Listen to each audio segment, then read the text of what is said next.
I mean, Congressman come in. You got a spot for him? Can you see? Yo. Let me adjust the sound a little bit. Let me adjust the sound as I'm coming through your radio waves. What's going on? Welcome to Northwest Austin Council. You know, we do this thing every Sunday from 6 to 8. So if you're tuning in on the various channels, whether that's Facebook, YouTube, or you're looking at it directly on a StreamYard, you know, I forgot the Zoom. We got the Zoom. So multiple channels, multiple ways to interact with us. Listen, if you got a comment or something, go ahead and throw your comment down there. We can read it live. We can see it live. Today, we want to talk about the youth in Chicago. They going wild, man. You know, we need to figure out a reason why, you know. So that's what we're here to do. What's going on with you today, Steve? Let me throw you in the screen.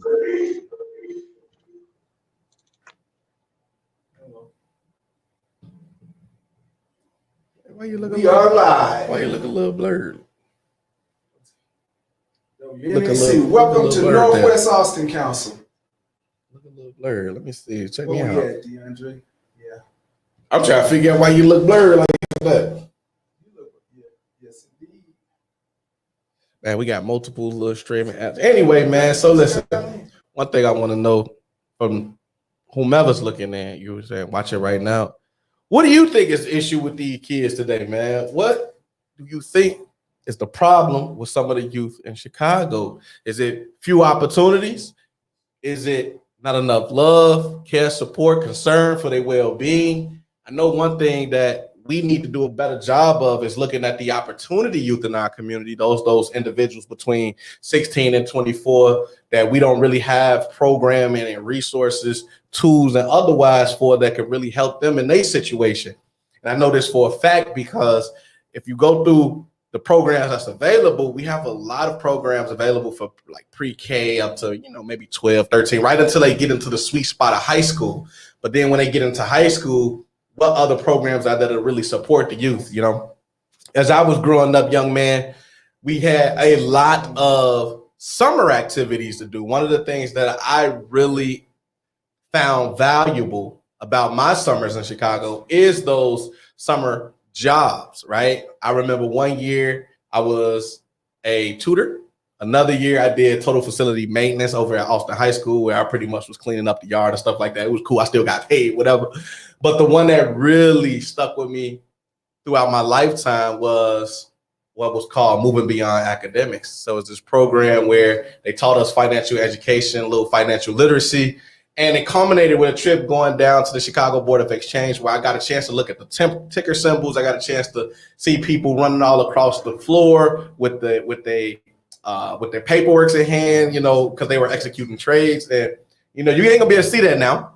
Obviously, we are in a more digitized state, more technologically advanced state where those things won't pop up as much. But as a youth, I got to experience that. And what happened for me as I got older, I got more invested into investing, you know what I mean? And to the point where now I actually teach people how to invest. You know, now I'm not a financial manager, so to speak, right? Like you can't give me your money and I can guarantee you riches beyond belief, but I can show you exactly what investing does, right? The 8th principle of the world, which is compound interest. Y'all probably don't know about that, but you need to learn, right? The longer you allow your money to sit in a interest-bearing account, the more money you will have as time goes on. Why am I talking about this? Because we need to learn this at a young age. I was able to learn that. I was very fortunate that the city of Chicago had programs like Moving Beyond Academics that was available for me. And I'm like, where are these things for the youth, right? The youth need these things as well. So today's conversation will focus on the youth. We will bring in some young people similar to myself, Generation Millennial, that's going to talk about some of the things that they go through on a daily basis, what they're trying to do to uplift the community. And we're going to also hear from the CEO of Chicago Youth Centers, who actually does a lot of work centering, obviously, Chicago youth on the south and west sides. And so we're going to get a little bit of idea from him, you know, maybe where some of these youth are struggling at and where he sees some opportunity that all of us can help, because they say a village raises a child, and that's what it takes. And so for all of us together, we need to be able to do that for these youth today. So anyway, thoughts, drop me a comment. Tell me something. What do y'all think about the youth? What do y'all think they dealing with today that is really causing some of these major issues? I see a couple of y'all watching. Hey, can you say hey? If you're watching, just like say hey. Just drop a hey. That's it. Like, let me know that you're listening, you're following along, you're hearing something that you want to listen to. The one touch for the Diana. So if you go to, hey, Ashley, thanks for watching. No. So just go to that text you sent me with the Zoom. Remember way back when you sent me the Zoom link, that one touch enough. Hey, Ashley, how are you? Let me see. Oh, I see my bro. I see A-Dot watching. Bro, what's the deal, bro? Nah, not that one. It's the other one. That's it. Hold on. Let me see. I've been looking for months. Let me see here. What we doing today? What you feeling like today? That we want to concentrate. I mean, y'all the one told me to bring some young people in. Y'all said get some people my age. We want to hear from y'all. We want to know what y'all got going on. So, like I said, I definitely around about 7:15ish, we're gonna have a couple cats from different walks of life. We're gonna have some of the people that on a different side.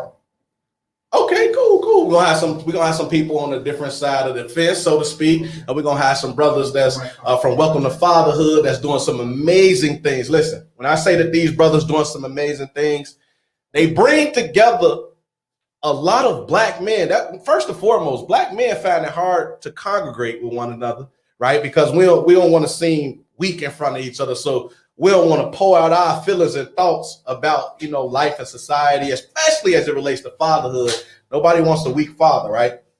But these guys have made it so comfortable where people come on there and they talk about some deep, deep topics. But anyway, so we're going to have the brothers come on from Welcome to Fatherhood so they can drop a few things about what they got going on and how they are able to find these men willing to pour out into other men, because that's what we do. I've attended quite a few of those meetings, and I just love the ability to be honest and open with some other guys, tell them, hey, I'm struggling. Look, I'm a first-time father, you feel me? Now, my baby 18 years. No, she's about 18 months. She's about 18 months old, right? So that's about a year and a half at this point. And, I don't do a whole lot right. What I'm saying? Everybody was a first-time father. So they make it comfortable for me to be able to come on there and share my thoughts and talk about, like, man, what it's like being a first-time father. So they make it very convenient. So about 6:30, we're going to have the CEO of Chicago Youth Centers jumping in, and he's going to talk about some of the amazing work that they do over here on the South and West Sides, man, because we really want to be able to get y'all kids enrolled in some of these programs, because these programs, are very much so necessary. Speaking in programs, so one of the things that I'm doing, partnering with the Chicago police, right? Yeah, I know. That does not mean I work for the police. I work with the police. What this shirt say? I am a uniter, and leaders build bridges. You hear me? So listen, as a leader in this community, I believe that we need better police community relationships if we're going to get anything accomplished, especially community relationships, right? And so to that end, one of the things that I'm going to do is I'm going to reinvent the Moving Beyond Academics program to teach young people all about investing and finances at a young age. So when they 18, 16, when they get their first job, they can start putting a little bit away, and then they could take advantage of compound interest. Compound interest is the eighth wonder of the world that we really don't take advantage of. You know why? For whatever reason, Black people don't think about longevity. I'm not calling us out, but I'm calling us the way I see it.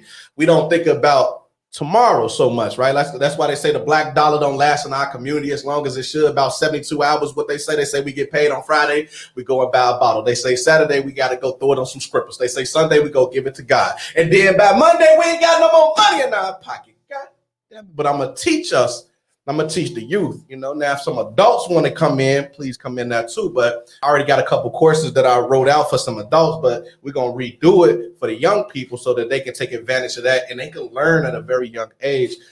what they need in order to be successful in terms of investing, because that eighth wonder of the world, that compound interest, you got to take advantage of it when you're younger, because the more you take advantage of it, the older you get, the more money you got in the bank. So when they turn 50, 60 with their friends, and their friends still got to bust ass, because it's going to be inevitable. They're going to be able to chill out a little bit and say, man, look, I remember this dude, DeAndre, you know what I'm saying? He had the little program Moving Beyond Academics, and he showed me how to invest. And I took that man's advice, and look, I'm cooling right now. I get to chill. So looking forward to that, you know what I mean? Because it's very important that we give back to our community in whatever way we can. And that's something that I'm absolutely about. If you know me, you know I'm about giving back to the community. So, you know, right now, I'm just blabbering, you know what I mean? Going back and forth, just talking about some things until about 6:30. Like I said, we got the congressman. Y'all know Congressman Davis be on this thing with us. He got to pull up. You know how he do. He come in all presidential, so he got to come in a little late. You know what I mean? Steve in the background trying to get things straighten on the technical aspect, trying to get some people in. Like I say, we got people on the Facebook. We got them on Steve Facebook page, you got them on my Facebook page, you got them on NAC page, you got them at the Zoom page, you got them on YouTube. Look, multiple ways for you to interact with the show. If you're watching, drop me a hey. If you got a comment something. Let's talk. This is a conversation. This ain't just you watching me, you know, do my thing, because I could do my thing all day, but I need y'all to give me some love, man. Like, tell me something. You know what I'm saying? What's good? How was your day? You know what I'm saying? It's Sunday. Did you cook? Who cooked? You know what I'm saying? What place at? You know what I mean? Congressman Davis love him a good speckled butter bean, you know what I'm saying, with the turkey leg, you know what I'm saying, turkey tips, whatever you're going to throw up in there, making sure it's turkey, though. You know what I mean? I like a really good mixed green, you know, collards, turnip, mustard. I throw them joints all in together, you hear me? Make a super powerful mix, and I throw a little turkey in there myself, you know what I'm saying? Big boy like to eat. Big boy like to eat, you hear me? You know what I'm saying? We just talking though, man. I saw Donda drop. Man, what y'all think, man? What y'all think about Donda, man? Kanye, man. He stayed, look, musical genius. You hear me? Musical genius. The man has a way with the message. You hear me? Like, he's been doing that for a long time, and you have to respect the greatness. Like, we don't be respecting greatness like we should. You know, now, heard a little bit of it. Not to say that I'm a huge fan, but definitely a fan of the artwork, man, and what he's able to cultivate and curate, man. And so I'm absolutely looking forward to the rest of the reviews of people that, you know, so you love the Ye? Yeah, he had a few joints on there that I thought was really, you know what I'm saying, that I really thought was dope. So I thought I saw a little bit of his concert. I mean, not the concert, the listening party. Like, that was crazy. The listening party was absolutely nuts, you know? I thought that the visual spectacle that he put on for the viewers was like, what? You know what I'm saying? But that's Kanye, man. What do you expect? We can't even see those comments over there. That's the only thing with it being, we're gonna be able to see those comments. I saw the nasty trend working as a teller years ago. He said, What was Maria Gonzalez. Maria's the 80s was good. Then after the housing market, it's discouraged people saving. There are CDs I used to do. We need another. Well, I know how to get there. Hold on. Yeah. Oh, so look, check me out. If you viewing this too, again, we got different viewer channels, right? Like, you could do the Zoom, you could do the Facebook, you can do the YouTube, right? And again, I can see all the comments as they coming in. In fact, let me just start putting the comments up. I don't know why I wasn't doing that, because I just wasn't paying attention at first, you know. Pardon me. But I can put the comments in. So, like, if you got something to say, please say it. You know what I mean? Yeah, so Maybe you can read them off of this. oh yeah, let me see. Because you just put in your Facebook or my Facebook or whichever. Right. All right, so I'm trying to see what's to these little comments here. He had a few people comment. Let me see.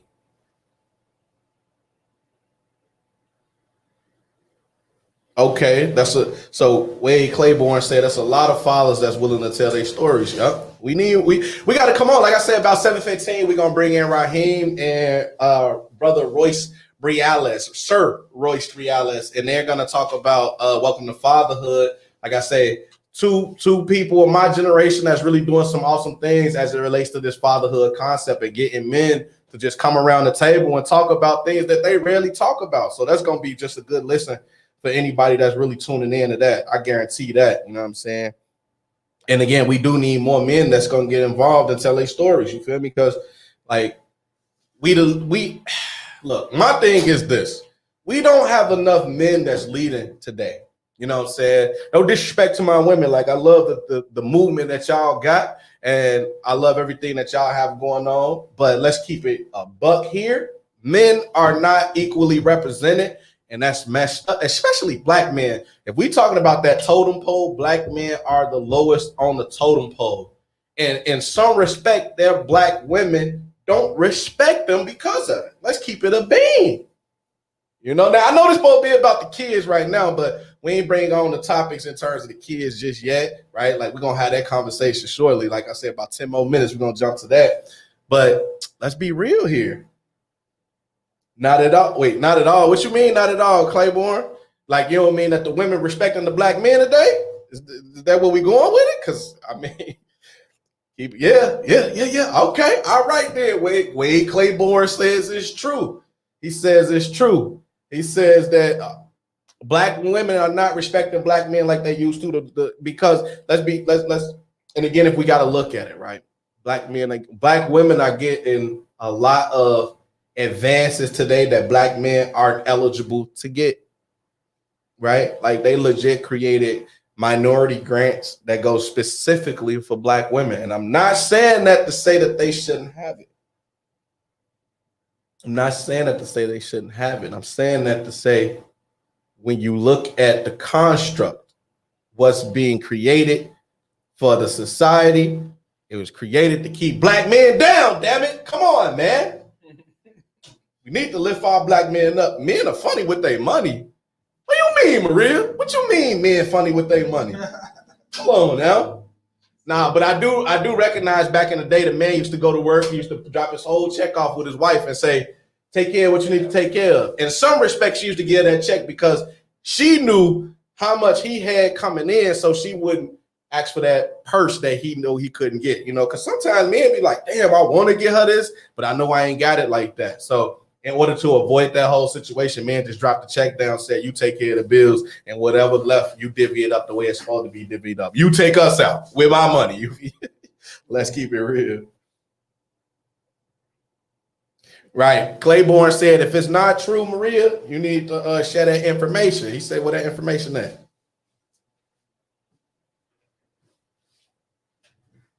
What do young men need exactly, Maria? What do you think young men need today? Let's go ahead and let's just go ahead and start chomping at the bit. So what do young men need today in society, in life? Like where are they going wrong at? You know, because a lot of these, what's happening is these are young men. Now these are young women too, which begs the question, like who are they following? Are the men following the women? Are the women following the men? And if so, who's the leader? Like what's going on? What do they need?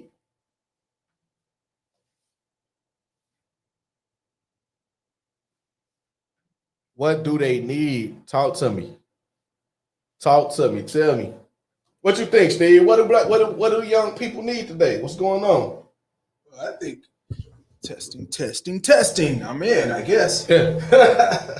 You started the show off kicking it in.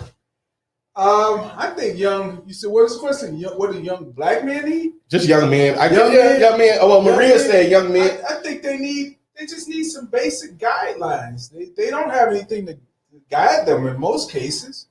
You know, some of them that may have never seen a father or had a father figure to give them a basic guideline to how to treat a woman and how to create a family and keep a family and all the above. You know, they kind of out here winging it. So when they're winging it, that could be a problem. Claiborne said that men need to be showed off as assets to the communities and to our families.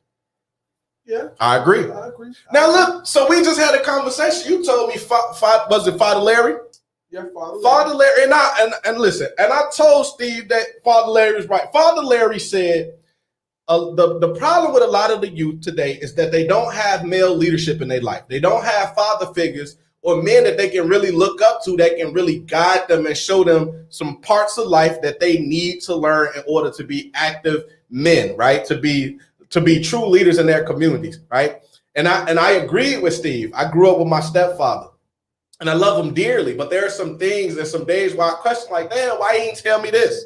You know, now he taught me how to be clean to the motherfucker. You know, now these ain't FCC airwaves, so, you know, and I ain't gonna do a whole lot of cursing, but I'm gonna be real with mine, you feel me? Because I'm passionate about what I'm talking about. So my stepfather, he taught me how to dress. He taught me how to take my clothes to the cleaners. He taught me how to go get cologne. You feel me? He taught me how to put rings on.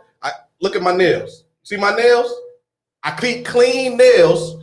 I do my own nails because that's what my stepfather taught me. My stepfather taught me men don't talk, right? So I keep things close to the vest. Somebody say, this between me and you, that's between me and you. If I do something that ain't got nothing to do with nobody else, that's between me and whoever else I did it with. I don't talk about nothing I learned from my stepfather. I ain't learned how to save from my stepfather. I didn't learn how to budget from my stepfather. I didn't learn how to be a leader in my community from my stepfather. I didn't learn how to box from my stepfather.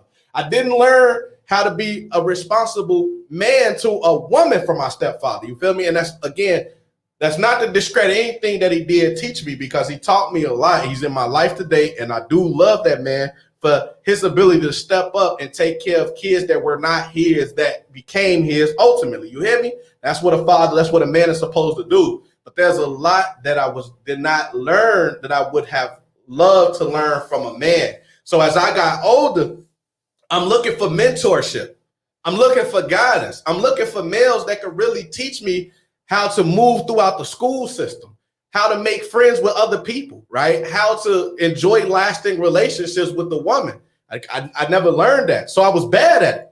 30-odd years old now. I can't cop to that no more, right? I'm a man myself. So now I have to look at things the way they are and say that if I want to see a difference in my community, I got to be the man that I never had growing up. You hear me? I got to step up and lead my community for these youth in the way that I was looking for men to do and help me out, right? And that's what we have to do as men now, right? That's part and parcel why some of the youth are going, wow, that's not enough male representation, not enough men willing to step forward. Man, we got a 93-year-old block club leader, Mr. Fervor. He be like, I went out there, he 85 years old. He went out there every day on the block and told the young cats to get off the block. Man, y'all can't be selling these drugs right here. Y'all can't be. He 85 years old, walk with a cane, served in World War II. They don't know what that is, but they respect that man because he went out there every day. Come on, man. Men, step up, man. That's right. Damn, these kids going wild because these men ain't stepping up. Let's keep it a buck. It's a lot to do, but we got to do it little by little. You know, it's a task that we've been talking about since I was a kid. Where are the men? Where are the men? Where are the men? Well, 40, 50 years later, we're still talking about it, but we got to do it step by step. Absolutely. And all it takes is just one guy, one guy out there to reach a young man and give him some guidance. I don't know if I talked about the story on the last broadcast, but we went out doing some boots on the ground organizing. And when we were out, I ran into several young men between the ages of 17 and 21, maybe 22. And I asked our young man, we were taking surveys, and I asked him, you know who the alderman is? And he said, what is an alderman? It was almost as if that word that word never came out of his mouth, rolled off his lips, off his tongue. And I told him, I said, well, here's a picture of your alderman. It happens to be Alderman Emma Mintz. And I showed him a picture. Then he went on to say, what does an alderman do? What does she do? And I was like, she has a lot to do with where you're standing. Right here is her ward. And that concrete in that street where you out here slinging on, she's the person that appropriates the money to get it repaved and done, and many other things in the ward. But it just kind of threw me off that a guy that was 22 years of age didn't know what an alderman was. Maybe he didn't know what the alderman does, but just to say you don't know what is that? Again, that's because they're not getting the knowledge. Nobody's passing it on. There aren't any men out there that's literally sitting in the bullpen with them. Yeah. You got to sit in the bullpen with them. They want to be reached out to. They want people to reach out to them. I mean, he said it with conviction. What's an alderman? So y'all, it's 6:30. You know what I mean? I wanted to go ahead and bring in Kevin, Cherub. Is it Cherub? It's Cherub, yeah. Cherub. Kevin Cherub, right? So he's the CEO of Chicago Youth Centers. I mentioned it earlier as we're having this discussion around the youth and what they need. So we talked about a fatherless generation, so to speak, right? Like where a lot of men aren't stepping up and doing and taking responsibility for the youth in this community, to be completely honest. Now, there's a whole lot of reasons why there aren't men present, but, at the end of the day, the ones we have, in some respects, we have to step up as well. And so Kevin is the CEO of Chicago Youth Centers, who obviously does work with the youth here in Chicago, south and west sides of the city. And so I wanted to bring him on to talk a little bit about Chicago Youth Centers. We had somebody earlier, Ashley, mentioned having teenage boys and want to know a little bit about some programs that we have in Chicago. So absolutely, this is the man to talk to. Chicago Youth Centers is booming. And so with that, I want to go ahead and just bring Kevin in. Let's talk about Chicago Youth Centers. Welcome.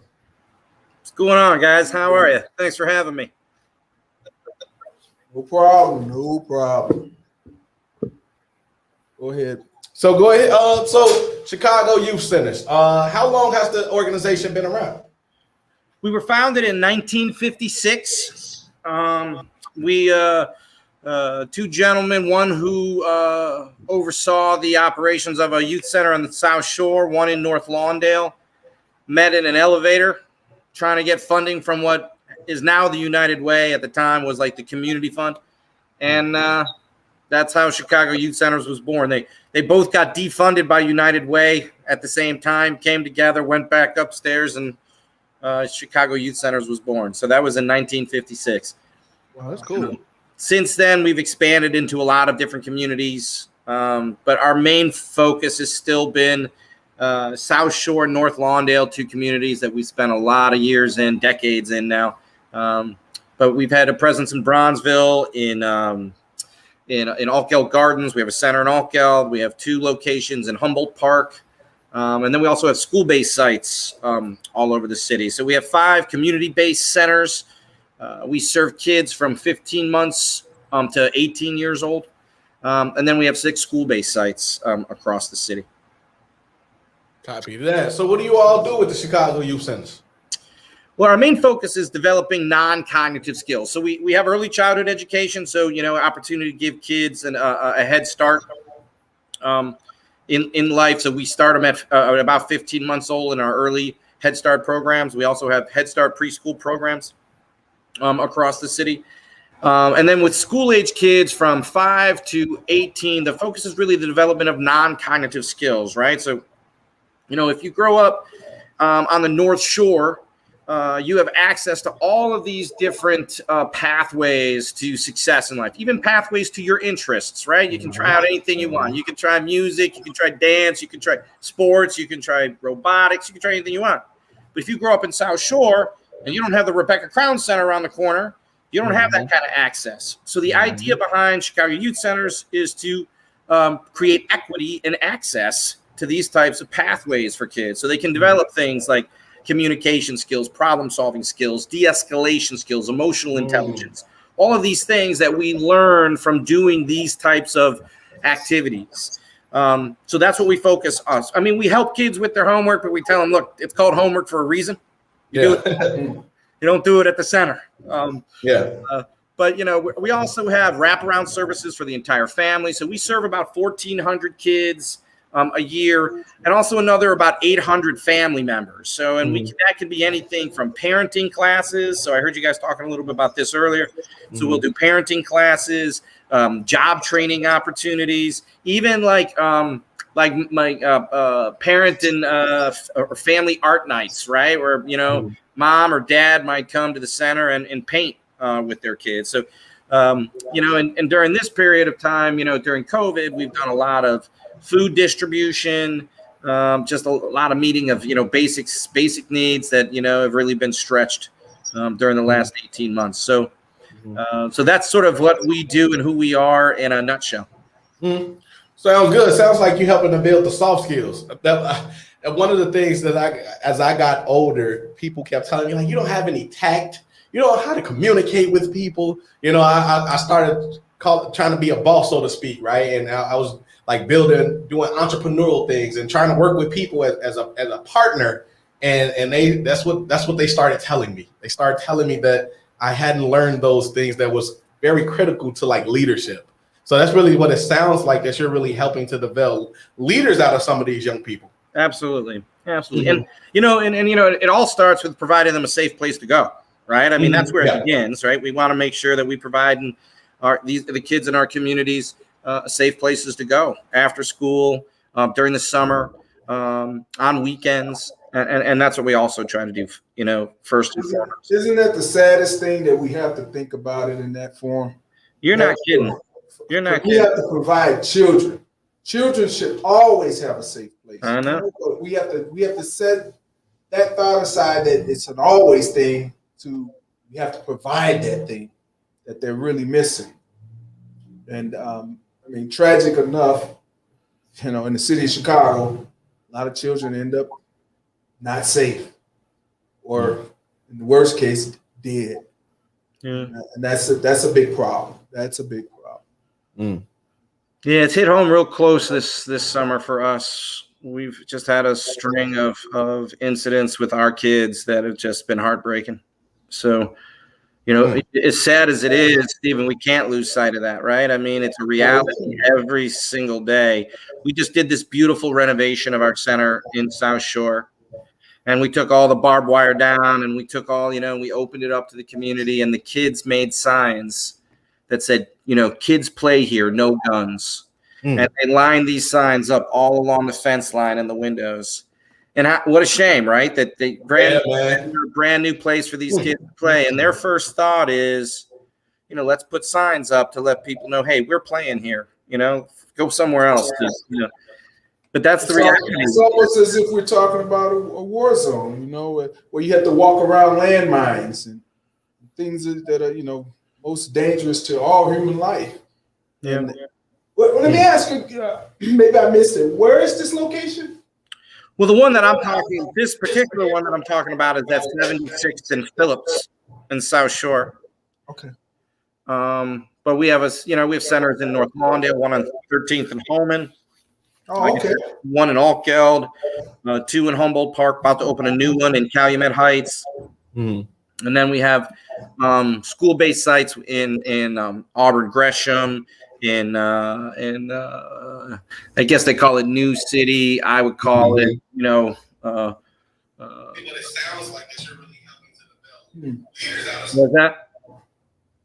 No, that's me. Oh, I'm trying to look at some comments here that's coming through on my Facebook. So we got this broadcast in the various channels. So we have Facebook, we got YouTube, we have it on Zoom, and it's like different comments coming from different places. So I just want to make sure that I'm on top of that as well. One of the things that I wanted to ask was, so as you're bringing these youth in, like what have you all been finding as some of the biggest issues that those youth have to deal with? Well, it starts with that, what we were just talking about, right? It starts with, you know, even in any circumstances, you know, it's those basic human needs are the first things that people need, right? So you have to address issues of safety, security, hunger, things like that. Mhm. I think that's always first. Uh, we've noticed, obviously, just like you've heard from everybody, I'm sure that you've talked to through COVID, we've had a lot more instances of mental health issues that we've needed to address and find access to programming or access to support for young people. So I think, this period, these last 18 months have been really kind of a unique circumstance. We've been open since last July. So we opened our centers up last July. So we've been sort of dealing with the brunt of COVID in our communities pretty much from the start. But I think what kids mostly seek when they come after you provide for those is they're looking for for mentors, right? They're looking for opportunities. They're looking to have fun. They're looking to be able to create something that they can share with their family. They're kids in the end. I mean, this is what they it's a. You come down to one of the centers, man, and it's like a blast all day. I mean, one of the things I love most is, and especially during the summer programs, I get to go in and be like a substitute teacher, right? Like always somebody who's out sick or and I get to go and be in the classroom with the kids, and it's so much. There's so much energy. There's so much love. There's so much life. There's so much fun that goes on in those classrooms. It just happens to be a tough neighborhood. They have to be in neighborhoods where they do have to worry about, gun violence on a regular basis. They have to be looking over their shoulders. So does our staff. One of the things that I've been spending a lot of time talking to folks about is the heroes that are the folks who do this work every day. Right? In the middle of COVID, we talk a lot about the nurses, and we talk a lot about first responders, folks who are in community doing social service work, working with kids, working with their families. They ain't go nowhere. They didn't go anywhere. Nobody's talking about them, and they've been doing it from the get-go. My team's been doing it from the start, and these are folks from the neighborhood who are working in the neighborhood during what has been one of the worst times imaginable. Sorry about that. We're trying to.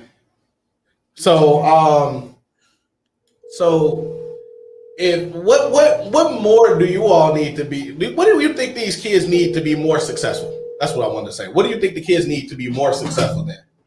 It's cliche, but it's access to opportunities, right? I mean that's all it is. I mean, it's you give kids the access to the opportunities. They're smart, talented young people who you give them a couple opportunities and they take them and run with them. It's just equity and access to those types of opportunities. So when we talk about equity and access, that has come up a lot, obviously, and that's one of the things that many of the groups, organizations, political figures, you name it, are all about today. Equity and inclusion, especially in the wake of George Floyd. And I, for one, believe that we have to take advantage of it while it's here. What do you think we should be doing in order to take advantage of this equity and this opportunity in this time? How do we get it?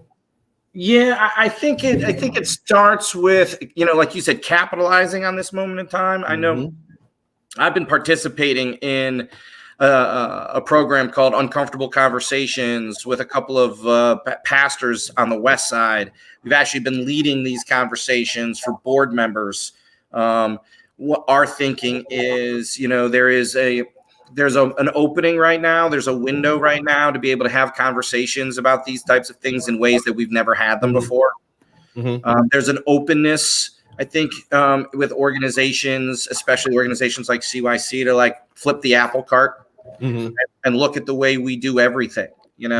I think we want to capitalize on those things, right? We want to continue to have the difficult conversations, the ones that we don't want to talk about like systemic racism and how it promotes these consistent inequities that we experience. Things like white privilege that none of us want to talk about. And why is it that a kid on the North Shore has access to all of these programs and yet a kid on South Shore doesn't, right? So I think there's a moment right now where we can have these conversations in a way that we have not had them before. So I think it starts with that, just having the courage to have uncomfortable conversations, sitting with that discomfort, being in that discomfort, and openly and honestly talking about these issues. And I know that sounds like, well, you're just talking about it, but it really does begin there. It is a personal, unique choice to be your best self, right? To be anti-racist every day. So the more I think we can have these conversations, encourage people to be that way, not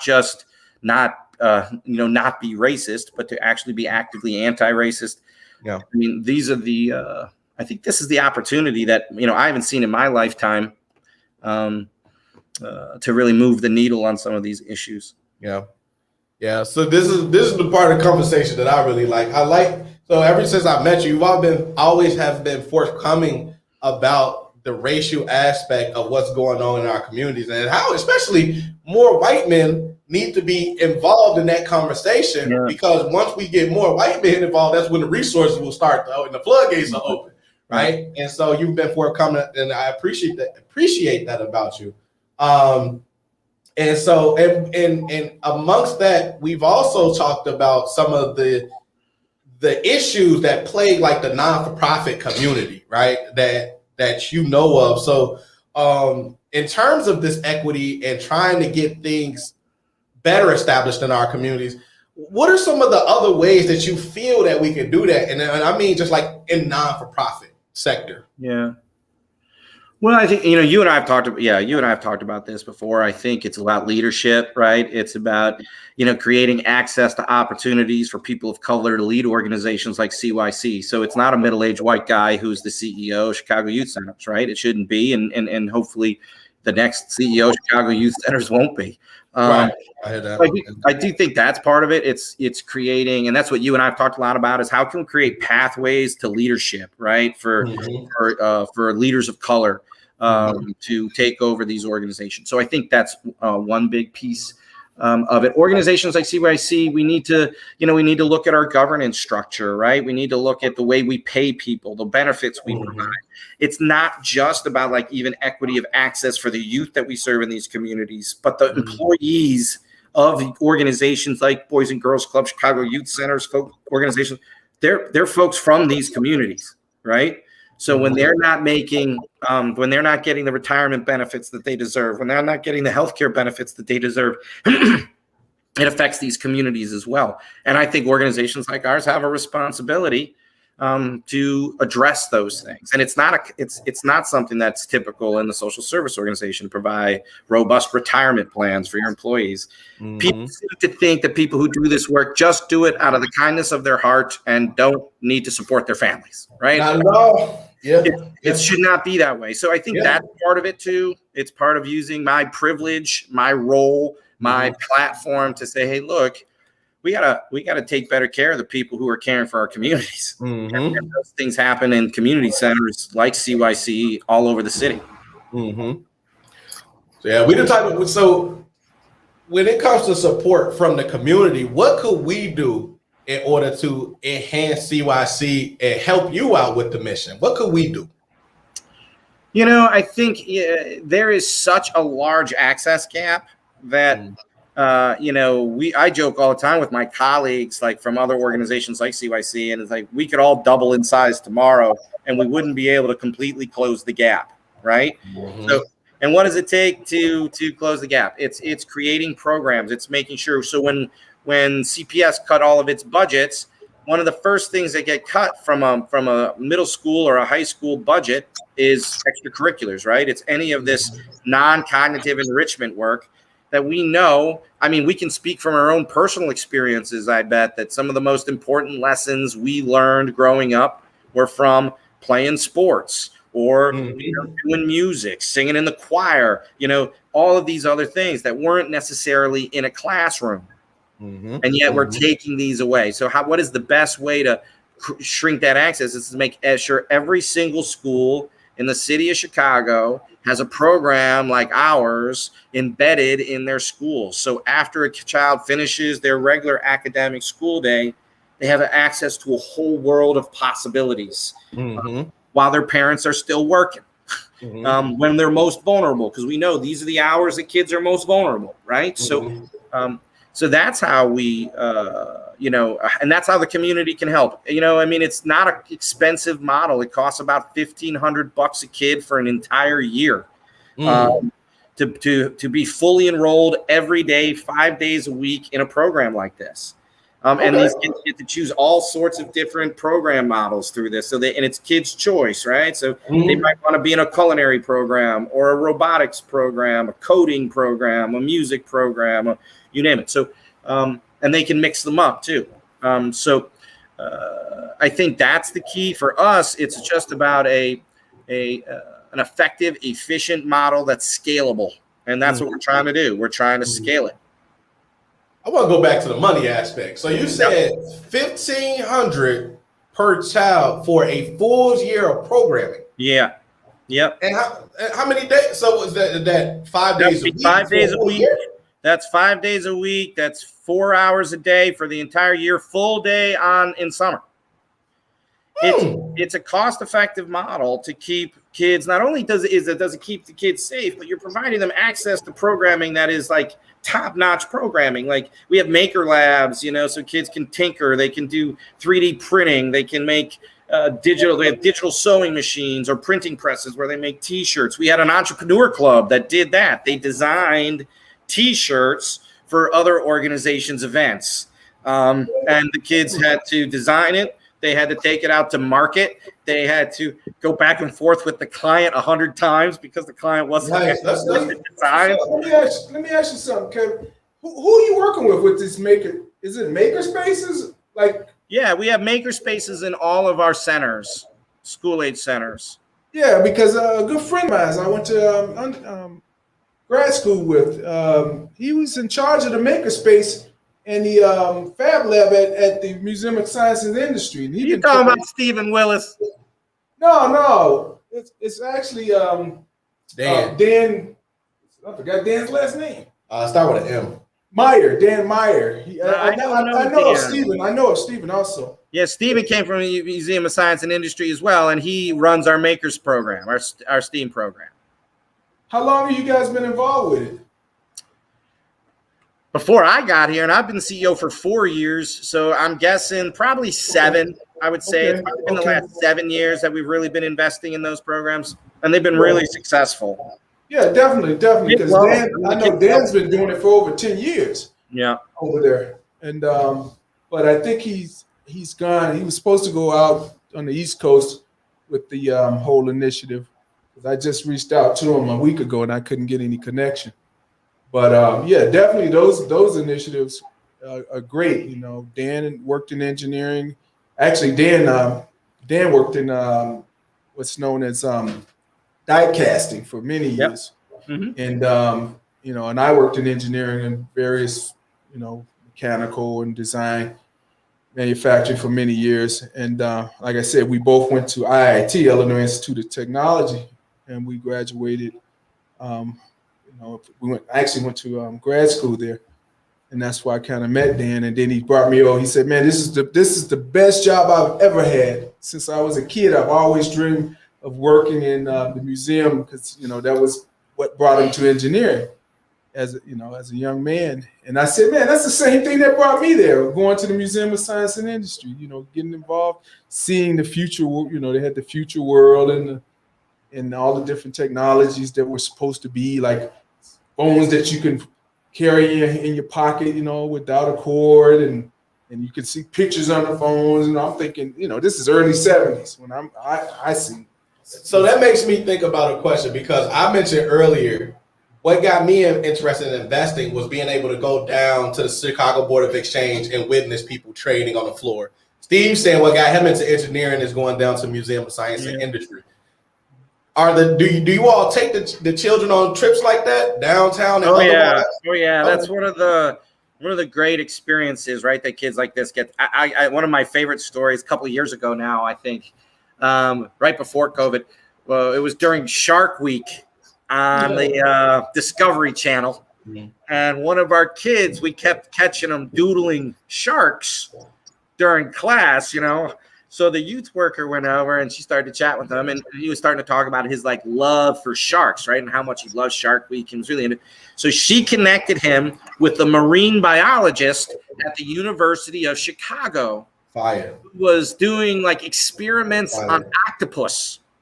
And he got to go with a couple of his pals to her lab at the University of Chicago and dissect an octopus with a marine biologist, right? That's fire. So now this kid who grew up in North Lawndale, right? Now he's going to be a marine biologist, right? Mm-hmm. Oh yeah. And access to that experience.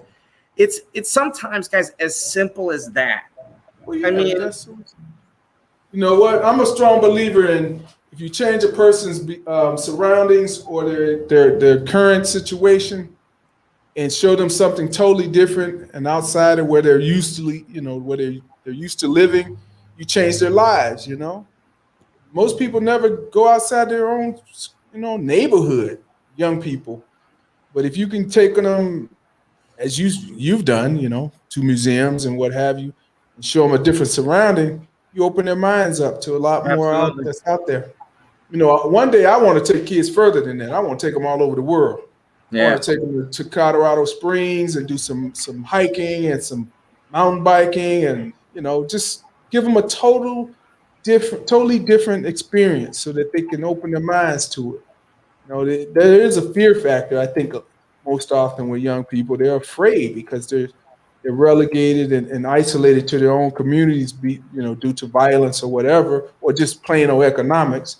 But the world is smaller now. I remember when I was younger, we used to have a thing called pen pals. And it was literally that. You take a piece of paper, you write a letter, and you send it to someone all the way on the other side of the world. And you might get a letter back a month or so later just saying, "Hi, I got your correspondence. My name is such and such." And we would get excited about that because we were like, man, we're talking to somebody on the other side of the world. Right. Oh, yeah. Just 2 months We're probably the same age, you and me, because I used to do that too. So yeah. I never pen pal, so yeah. Man, but it was the best feeling because you thought, man, I talked to somebody on the other side of the world. Now this is 2 months later. 2 months later, you get the reply back. Yeah. But it was all cool, And trust me, it opened my mind to the world as being smaller, even back then in the 70s, But now technology, come on in. What's up, man? Have a seat. Have a seat.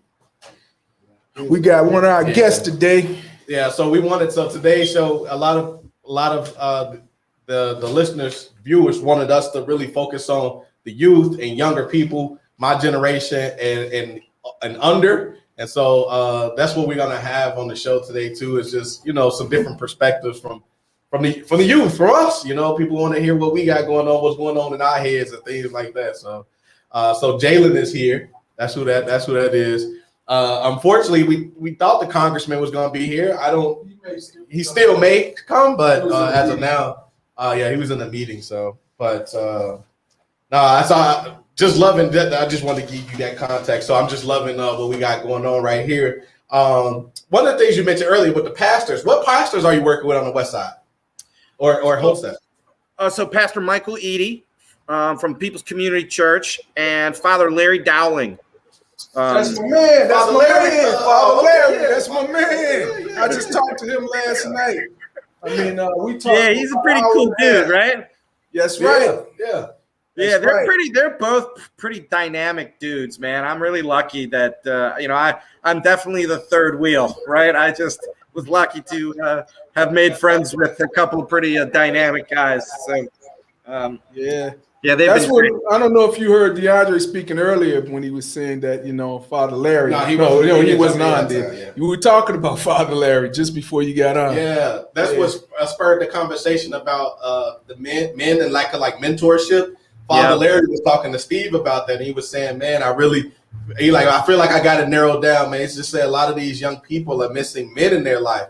And I was just telling Steve how that was true, even of myself, how I'm constantly looking for male leadership and male mentorship, somebody that I can legit just call and be like, man, I'm going through something. What could I do? How do I navigate this? And more often than not, we don't really have that. And I told him, and I love my stepfather, you know what I mean? And he's in my life, and he took care of my family, our family, best he could. But there's a lot of lessons that was left on the table that I'm still looking for and still trying to learn, from other men. Well, even Father Larry said that, people look for their bosses as male figures at work. They look to them to kind of give them some guidance as a father figure. That's why, you have that kind of dynamic or relationship at work with the boss. And, we kind of, and he said it's the culture. It's, he didn't relegate it to black or white or whatever. He said it's our culture. Mm-hmm. It's male culture. It's male culture. That's what I've learned. I think I was reading this line on the bottom of the screen here. It says it's easier to build strong children than to repair broken men. Who said that? It's my favorite quote. Who's that? Who said that? Frederick Douglass. It's one of my favorite quotes about young people. Yeah. That's why I'm so involved, or at least I try to be as involved as I can with working with the youth. Because it's like you say the youth, you got a whole different experience in front of you in terms of the world that we grow up in.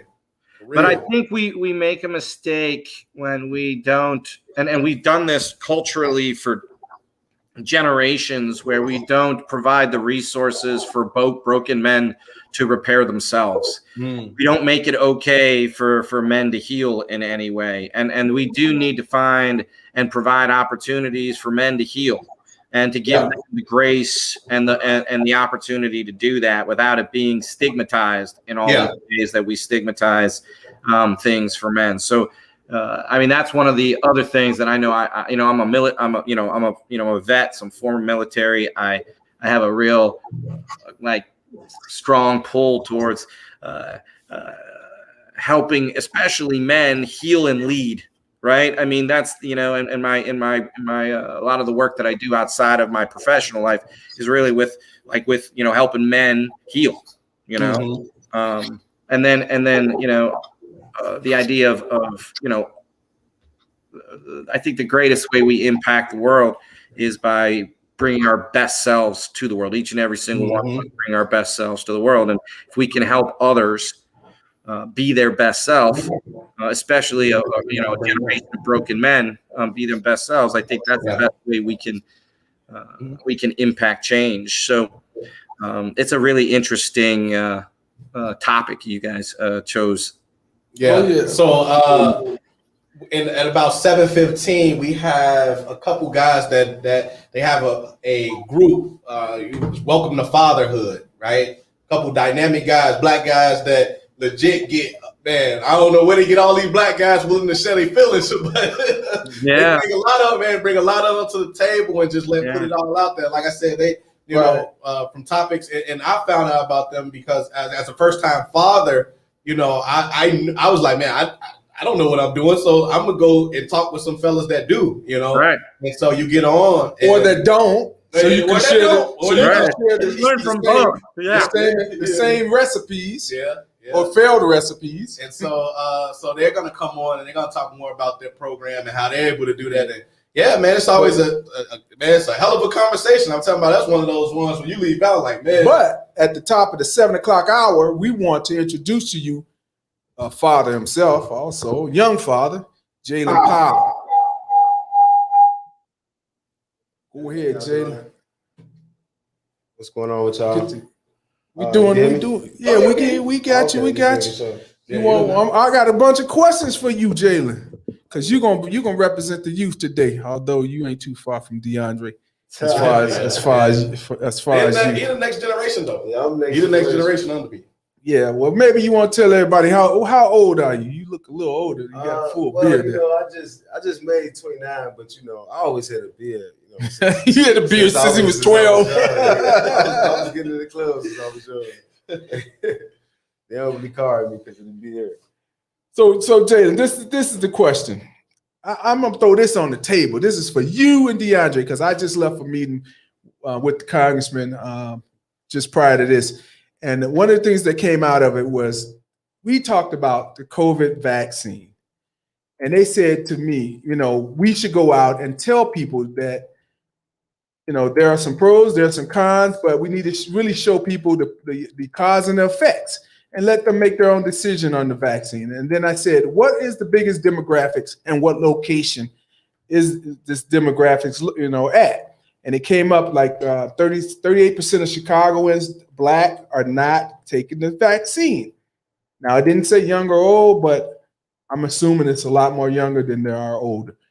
And my question was posed to me to pose to you guys. Give me 5 reasons why young people do not want to be vaccinated. Well, you want to go first? Or you can Assuming that you're not. That's awesome. One reason is just it's a choice. Right, I agree. It's a choice. It's like yes or no. I choose no. And end the discussion, right? Like that's kind of one of the reasons right there for younger people, Yeah, I feel the same way. Okay. It's like it's hard to get somebody to do something that they don't know anything about. And they want you to research it, but that's hard to just do on your own when you just living so good and everything's going okay and too many people around you is not getting sick. It's not going to add up to them. And a lot of people ain't went through the COVID experience, by having it. So they don't know how serious to take it. So why would they want to get vaccinated? That's how they think it. You know what I'm saying? I would say this. I would say another reason is it's a monetary thing. We look at that. Pfizer alone has made $13 billion since January off the vaccination. Okay, so that's shit. You gonna pump? You made $13 million off trying to force people to put something in their hand, but you ain't got $13 billion to put in my community so that we can help centers like CYC. Like that the disparity right there to me is a problem. Okay, doesn't add up. So those are 2 reasons. Those 2, right? Are we on 2? 3. And another reason, health-wise, we don't know how it is health-wise. Like everybody can't, they don't have good reactions after the shot. And the news, they know this. They just don't tell you that as much as the positive. They'll tell you the negative, of what will happen if you do not get the shot. Mm-hmm. You understand what I'm saying? But what about the people who are doing okay? Don't you think if they already okay and they get vaccinated, chances are they might have even more crazier health risks, than not actually getting the shot. You know what I'm saying? Right. Last thing for me is the waning efficacy of the shot. At this point, you need a booster now, and studies have shown that the Delta variant is mutating. So as it mutates, the less effective the vaccination will be, meaning you're going to have to continue to take vaccination after vaccination, booster after booster, and that still doesn't guarantee that anything is going to change in regard of the vaccine, the virus going away. I think for me personally, I've accepted the fact that the coronavirus is here to stay, just like other viruses that we have to live with. And I've done my duty to make sure that I'm masked up, and I'm like, I don't go to large events. I'm still in a space where I try to keep my distance and to some respect. And I would respect anybody that says, hey, if you're unvaccinated, don't be around me. I'm cool with that, and that's how I feel like, man, they need to promote more healthier habits in our communities. Bring that same, like, again, you made $13 billion. Okay, use that as awareness. Bring 1 billion of it to the community and say 78% of the people that died from coronavirus was overweight, diabetic, and had underlying conditions due to the fact they take too much sugar in their body. How about you put 1 billion of those dollars you done made off that vaccination in our community to help us with our health, our unhealthy weight habits, the food deserts, and XYZ. And then you make that become part of the rhetoric of taking the vaccination, and more people will listen. They'll be like, they actually care. At this point, I don't think we don't feel like they care actually. But you know what? What out of all the comments that you guys have made, it sounds more like a protest than more of a, let me study. It sounds more like a protest against it. I mean, because it's so much forced on us. You know, it's a lot that's forced on us. Oh, you don't get vaccinated, you can't get on this plane. You don't get vaccinated, you can't come in this store. You know what I'm saying? That's a lot.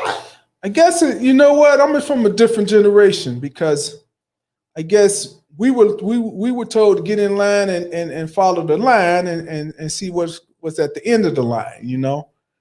And you guys are kind of, I hate to say it, but you guys talk like you just totally entitled. Just telling you, you know, I feel the same way about much of what you're saying, but on the same note, I tend to think that, you know, we all in this together. It ain't just about me. I'm doing this, I'm taking a shot, so I won't give it to anybody else. Right. You know, I want to stay healthy so that I can support other things and other people. I want to follow the protocol of what the CDC has said based on their studies, because I believe in science. You know, I'm an engineer. I believe in science. You know, if everybody tends to look at it from a perspective of protest and not, you know, this is for me based on the science, it could be a sticky situation. Because, you know, as well, if you got a line that says this is the movie for PG-13 and below, and this is the movie for PG-13 and above, you're gonna try to figure the one that fits you. But knowing that you can you definitely, you know, if you're going there above, you can go to the children's one, but the children can't go to the adult. It's kind of like a scattered bucket of thoughts. One thing I do like that DeAndre said is when it comes down to being healthier and where's the money, because the government got money for all this. You can have money to save all these people getting out here getting shot, all this violence, all these, you know, again, programs that are necessary to get us to the next level. We don't have them, but we got food deserts and all these other things. I definitely agree to that. But I do also say, why can't we have both? Why can't we get the money for that and the money to go ahead and get younger people prone to being vaccinated? Because they do show that a lot of younger kids are dying now from this new variant or what have you. And we don't know. Yeah, it could be another variant. It could be another variant. Where are the numbers coming from? Because, I mean, I'm always around the west side. I go to the west suburbs. I actually been out south a lot lately. And that's crazy because, you know, I ran across some good people in some nice areas who actually won't change too. So it's a lot of things I hear on the news that's going on. But to be honest, I feel a lot of things are kind of fabricated, you know, because I'm seeing this stuff with my own eyes. The major stuff they talking about that's happening, that's like in a different country, you know, that's not next to us, you know. But I've heard of people, maybe one or two patients, maybe at a West Suburban or at a Loyola, you know, I heard of that, but you know, I don't see any proof. I never seen anybody. That sounds so strange to me. You know why? You know why? Because I look at you two guys, I say, man, just like Kevin and I were saying, we were doing pen pals where we didn't even see the people on the other side of the world, but we knew they were there.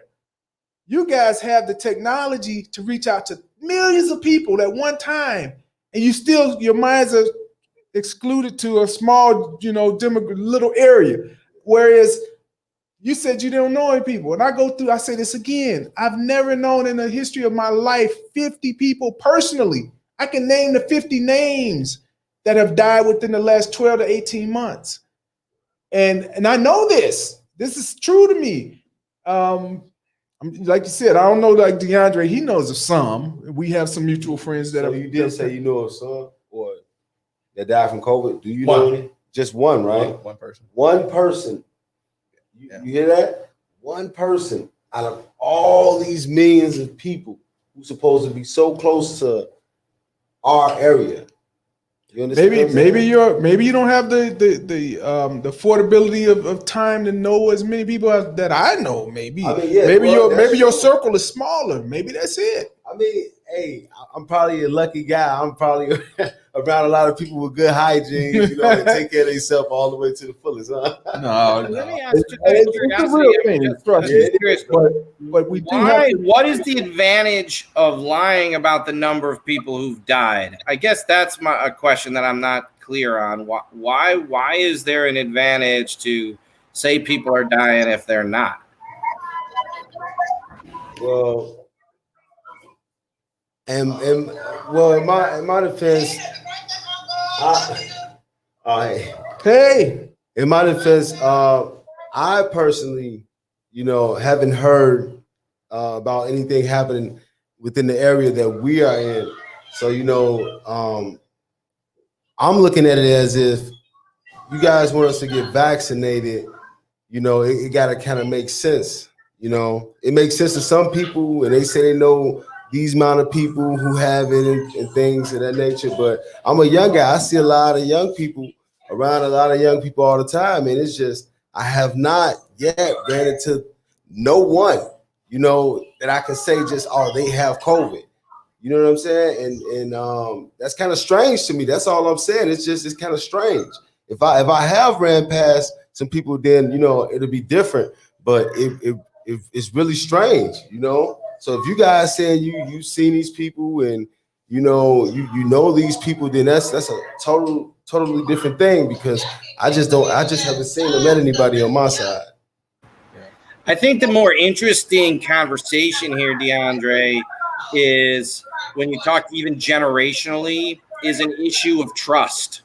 Absolutely. I think that's what it is, regardless of we debated back and forth. But it seems like there's just this lack of trust. It is, and I think, so the hard part for me, right, as a numbers person, is really dissecting the truth, right? When you say trust, are these people that died because of COVID, or was it the underlying conditions? Because the government, when the CARES Act came out, was giving kickbacks to these to the hospitals who had patients that were dying of COVID as well, right? Another money grab type of deal, right? And so, but again, I'm not in hospitals, so I can't say for sure if that is 100% fact that these people were dying from other underlying illnesses or other problems. But if they came in and tested with COVID,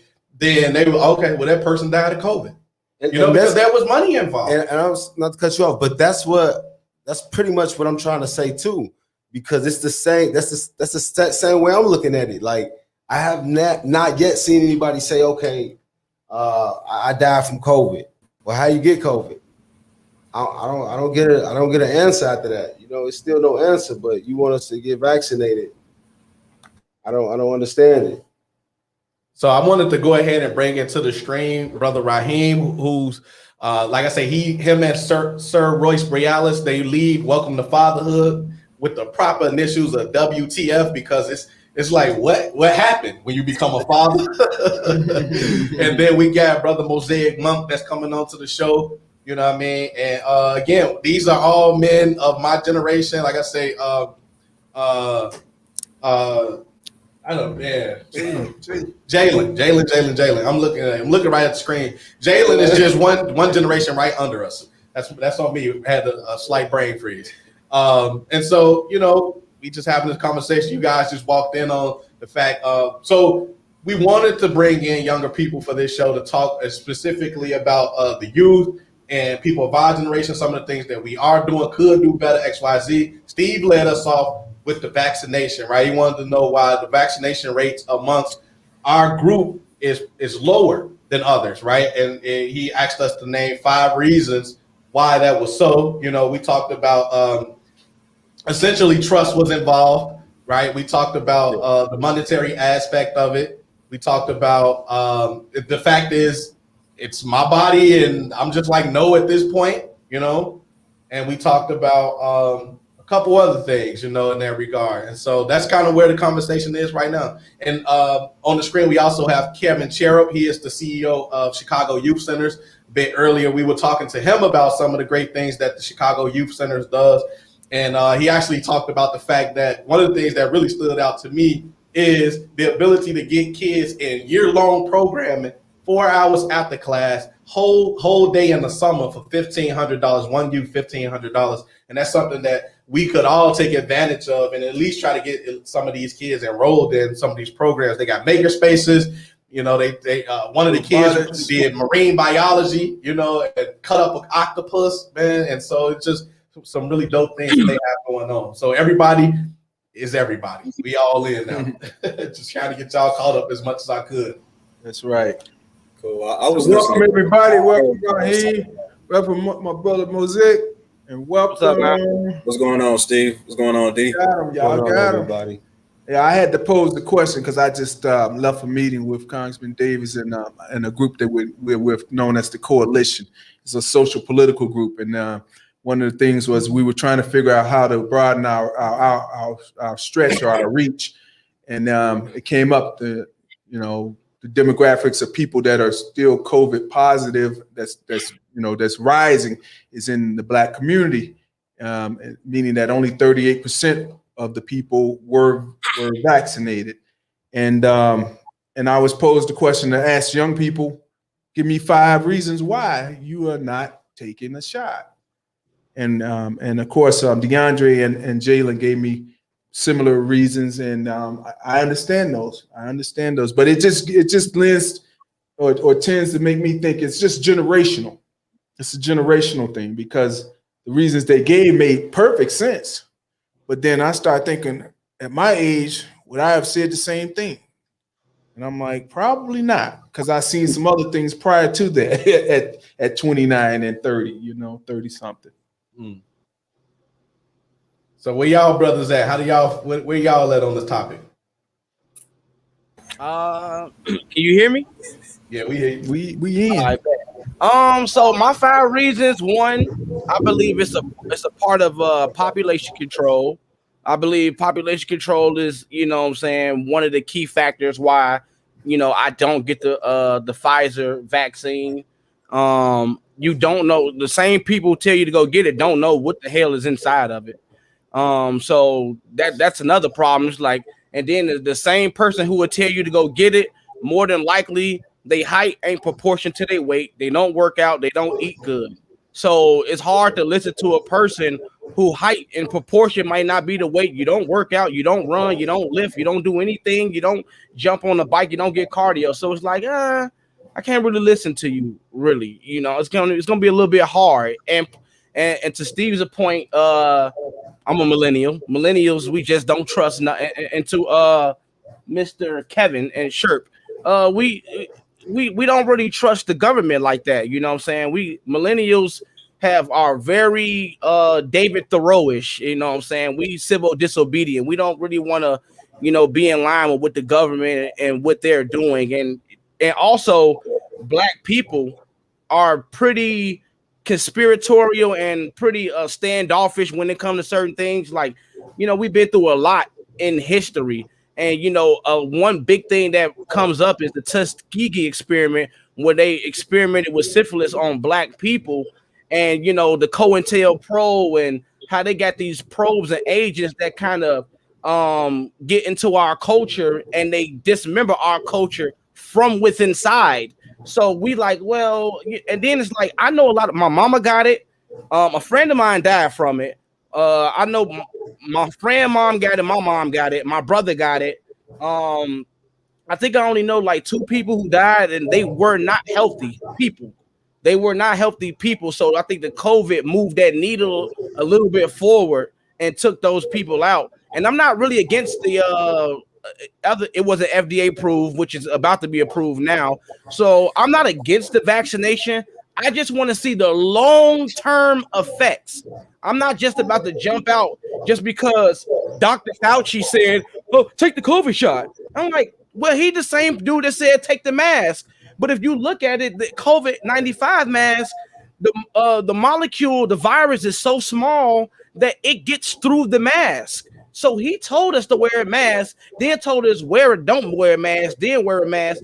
It's a lot of misinformation coming out of CDC. And when you bring those to the pro-vaccination, the people who are very pro-vaccination, it's like, you don't know what's inside it. You haven't did long-term study on it. You just doing what the government tell you to do because that's what you've been doing for a long time. Now, and I gotta thank the millennials for being courageous enough and not jumping in, just shooting up needles inside of you. You feel me? So that's kind of my whole spiel about it. Well, Yeah. let me say it's those are some valid reasons, and I respect those. The only thing that I'm kind of confused on is that we get a lot of information from a lot of different places, and we still don't believe the science.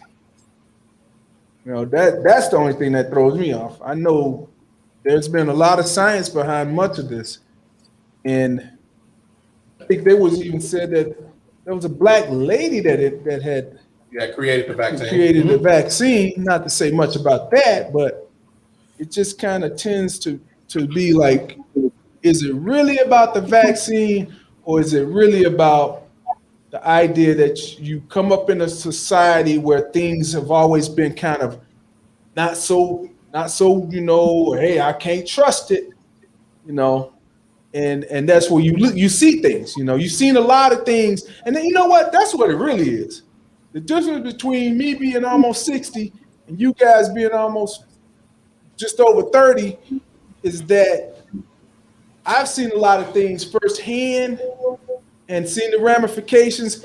You guys see a lot of things firsthand via the internet. You know, you guys kind of caught on with those, you know, you ain't quite that young, but you know, the generation of people they've been internet prone, internet bred, you know, and now you see a lot. You see a lot on the internet. I didn't have the opportunity to see everything like that until, you know, to tell you the broadest scope I got in my life is when cable TV came out. Because when cable TV came out, you were able to see what was happening in New York, what was happening in California, down south, and all over the world. But it wasn't real time unless you were watching CNN, which is a whole nother thing, because news networks are known for fabricating things also. But again, I think it's that instant news that you guys grew up on that kind of gives you that conspiracy theorist belief, you know, because me myself, you ain't got to tell me twice. You ain't got to tell me you ain't got to tell me once, twice, three. Hey, show me the science, show me the studies, and yeah, that could be a conspiracy, but you know what? I don't know if I got that kind of time to figure that out. But I also believe, though, you being in an older demographic makes you want to do it a little bit more too, because you're like, well, you know, I'm a little older. It is attacking people of an older, like, you know what I mean? And why not? You know, and I think for us, it's more or less like, I think the youth plays a part of it too. Like we've seen, like Mosaic mentioned, younger people getting sick and just that's it. It's like, okay, it's a cold, you know. Granted, I recognize, listen, I'm not against the shot, not against it at all. I do believe in all of the casualties that we've suffered for it, right? And I mean, by its hand, and I'm just like, okay, it's my choice or not, you know. That's just kind of where I lay the line at. Yeah. So For it's me, all about choice, personal choice.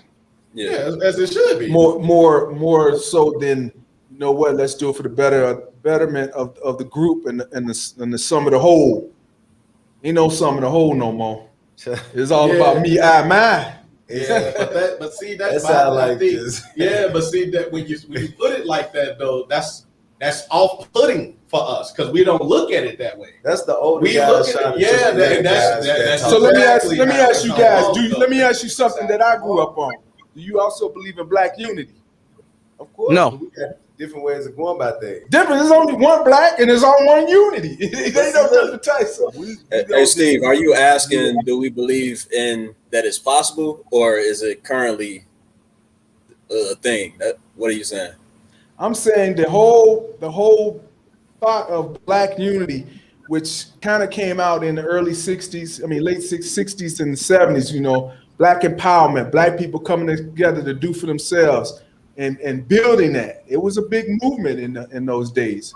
And it was, you know, it was all because people started teaching young black people to respect themselves and respect who their people were, you know. So I want to drop this. This is a comment that came in. So Person says, as blacks particularly, we need to stop allowing others to perpetually blame the black community for everything, because that's what's kind of happening. If you talk about unvaccinated, you basically saying black community, right? So it said, this generation of millennials, we are not going to apologize for not submitting. Hold on here. We are not going to apologize for not submitting to the same doctrines of these so-called leaders and experts. The FDA also approves cancerous foods to be sold to youth, but nobody is raving about that. The generation before us has not yielded any fruit to us to live, so now we have to break away and take any actions that's needed. So that came from millennials. And that's a great point. Millennial, baby. And that's a great point. And I'm gonna say this much: you ain't gonna never be no leader until you start stepping up. Because you ain't gonna, how you gonna step back and not step up? You gotta step up. You know, we ain't gonna be here forever. You gonna wait till it ends, till everybody then say, okay, now I'm here. Well, we're gonna change the slate. Yeah, but that's different though. You kind of like when you older, it's like that way of thinking is different. Like we younger, we thinking it's gonna hurt us. You know, we don't know, what's to this. And it might be designed to give y'all a pass, and it might be designed to take us out. You feel what I'm saying? It sounds crazy, but this is how we thinking. I done heard it multiple times. Back again, black unity. What you got right here? What if we stood together? What if we stood together and said, for a minute, man? what if we stood together and said, don't do it? What's that? That's black unity. And we stuck together and said, don't do it. I'm gonna go with the majority. I'm gonna go with the majority. All right, but see, that ain't no different from what I'm saying. What's the majority though? The majority of people don't know what's to it, and they don't want to do it because they scared it's gonna hurt them. I don't know if that's the majority now. How come? Because if he said it, majority everybody thinking the same way. Let's let Raheem. Go ahead, Raheem. I'm sorry. We need some stats on that. We need some stats on that. Thank you, D. I appreciate you, man. Yeah, I have been trying to get in for a minute, but Sorry about that, brother. Just jump in. It's like rope, man. I feel like it is a personal decision, and at the same time, I do believe in black unity, and there's a possibility of black unity. With the vaccine being a personal decision, that doesn't take away the fact that we can unify as a people and still move toward a common, a common goal or a common cause. I think that's. I'm not gonna get into like the conspiracies and like what, because I don't think nobody really know what the hell what it is or like what the virus is, what the vaccine is. So I don't think we can necessarily get into that. But it's just a personal decision. And personally, I don't mess with it. I haven't got a flu shot. I haven't got like a tetanus shot, nothing like that. So that's never. That's why I just don't mess with it. So let Kevin, who's the minority. Let's jump in, Kevin. So how you feeling about this thing, Kevin? So I'm just fascinated by the conversation. So I'm interesting. I think I'm a little bit in between generationally. So I think we have two separate dynamics going on here. We have a generational dynamic and then a racial dynamic that's going on. Generationally, I can speak to and say, so I got COVID. I did have COVID, so I know it exists. It sucks. Sorry about that. Pretty healthy guy. I think my height and weight are somewhat in proportion to each other. But I'm a pretty healthy guy. I survived it fine. It wasn't my favorite thing. I had a crappy few days, but I was fine. But I did get vaccinated, and it's interesting that maybe I'm the last generation of this, right? But I didn't get vaccinated for myself. I got vaccinated for other people because I already had COVID. I know it's not going to kill me. I got vaccinated because I was concerned about, could I get someone else sick? Could I get someone else who was vulnerable sick? Is there a way that I could do my part to help minimize the effect of this disease on other people? So that was the simplest decision for me because, I try to do most of my life. I try to do what's in the best interest of the greater good. But it is interesting to hear you guys talk about it, right? The lack of trust issue and I don't know I don't think that is just strictly a racial dynamic. I think that's a generational dynamic when I hear you guys talk about it. And I'm curious to know,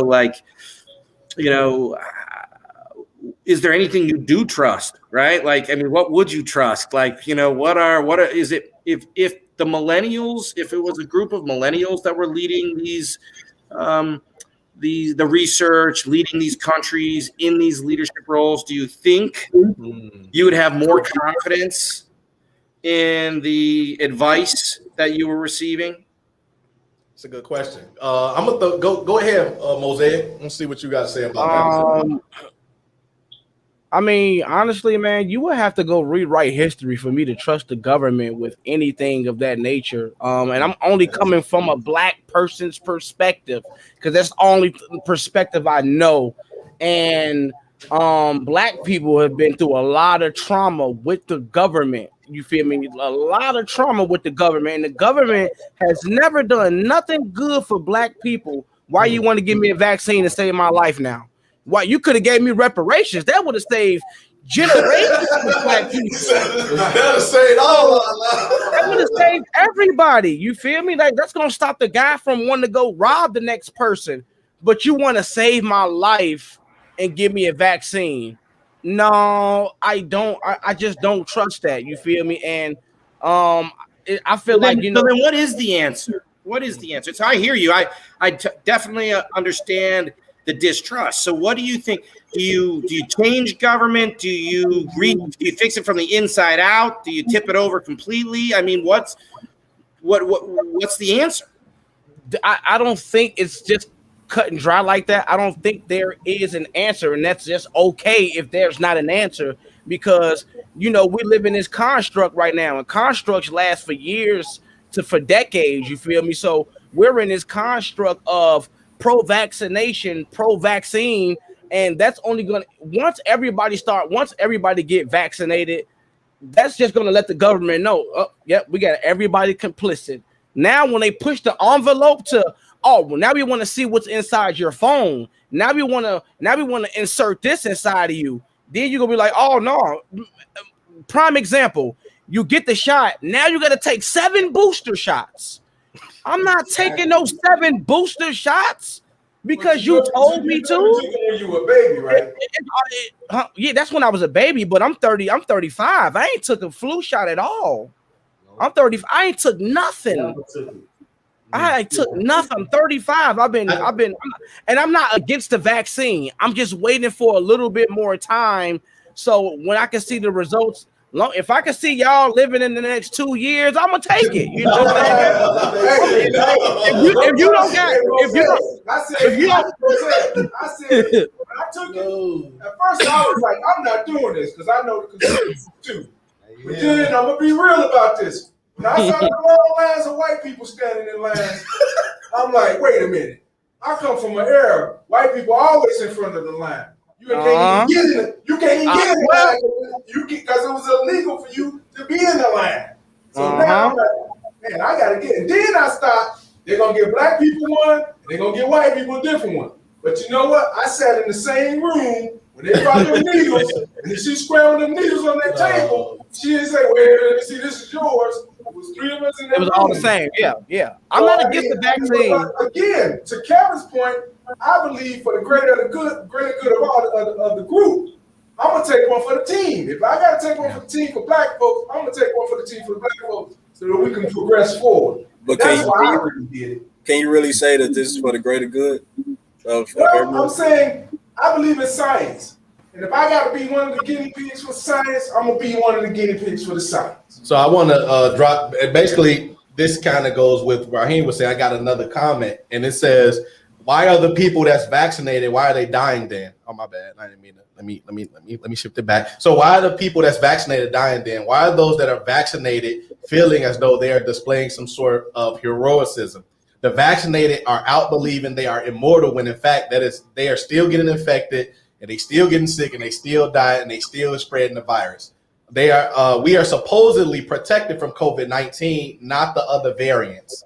We are all at risk, vaccinated or not. And then again, coming from a millennial, you know. Right, so and it makes a lot of sense. But again, you have to go to the percentages. I think, what are the percentages? Everybody that got vaccinated died, or was it 10% of the people that got vaccinated died, which is still a lot, 10%.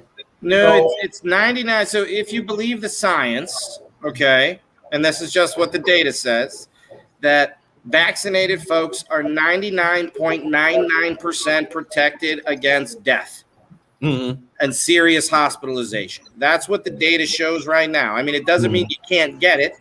It means you're likely not going to die if you get it. What's the number of people that got it? Well, unvaccinated people that got it and died.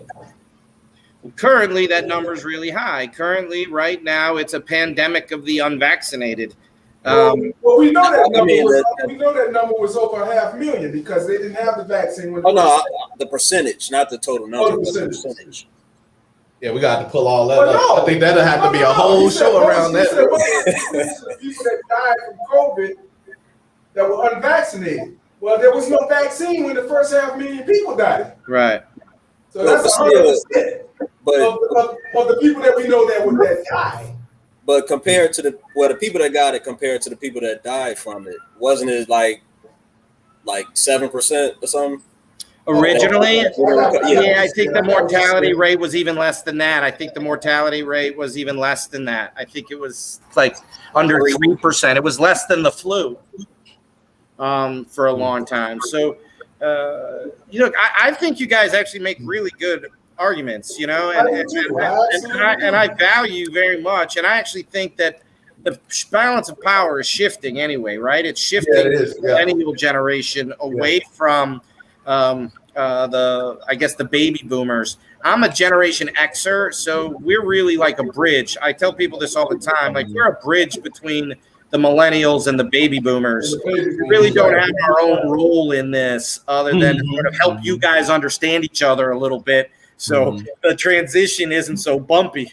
But I do think you guys are going to lead the way on this. And if the vaccine isn't the answer, that's fine. But what is, right? And maybe the answer, and I hate to be the one to say this, but maybe the answer is like you guys are saying, like this is in some ways the natural order of things. And if you're highly, if you're overweight, if you have these pre-existing conditions, you have this greater risk of illness, and if with anything, with the flu, with COVID, with anything. So I hear what you guys are saying. I only my bigger challenge was with my kids, right? I went back and forth with my kids about whether or not they should get vaccinated. Ultimately, they made the choice to get vaccinated because they didn't want to wear masks in school. And then the governor made a mask mandate, and they went back to school, and now they got to wear masks anyway. And they're pissed because they got the vaccine just because they didn't want to wear it.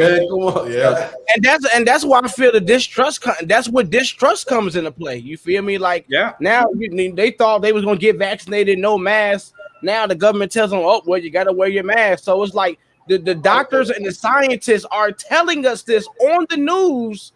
And it's like, well, why would I believe you? You feel me? Like, you just don't trust them.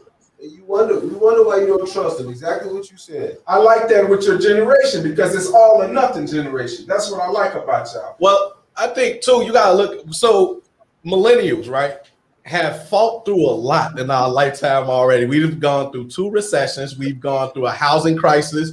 We've now gone through a pandemic. We've gone through inflation like never has gone on before in terms of our school debt. You talking about 80-year-olds, baby boomers still in power that are making decisions. 2 wars that you fought. A 20-year war that didn't even need to be fought. And we lost countless lives. And my people, my millennials was over there losing their lives too. Come on, man. And now we got this. We exhausted. We exhausted. Everything that you just said, I already went through it twice. Because it happened in the 60s, the 70s, the 80s. It's just a repeat. But you wasn't brainwashed by technology. There you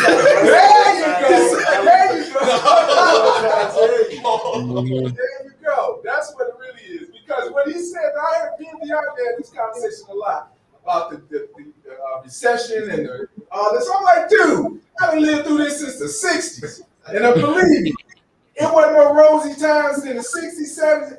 When people talk about the good old days, all I say was the days that once passed. There wasn't nothing good about it to me. I had some happy times, but I can look at the people in general. We lived through Reaganomics and all that crap. We lived through all this Mickey Mouse situations. But I see, going back to the earlier comment that was left, I think there's this idea of conformity that really took hold for Generation X, to be completely honest. And millennials are really pushing back against the idea that this is what we're challenging everything that we are being taught. Millennials are asking the most questions today. Why am I doing this? Who said I had to do this? And what's going to be the outcome? 2 years from now, what's going to be the outcome? Can somebody tell me why this so high? Why is this so low? Why are they still in power? Like, that's where we at. That's where we at. Because, as I just said, everything that you named, I lived through through your age and younger. So when I see it now, I'm like, this is some old bullshit. So I tell you what, what's going on now?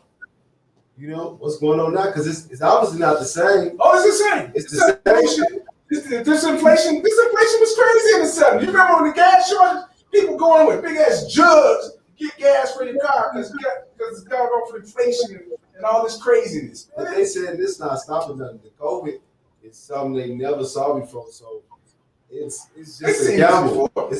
So you know, I was born in 1973. All right.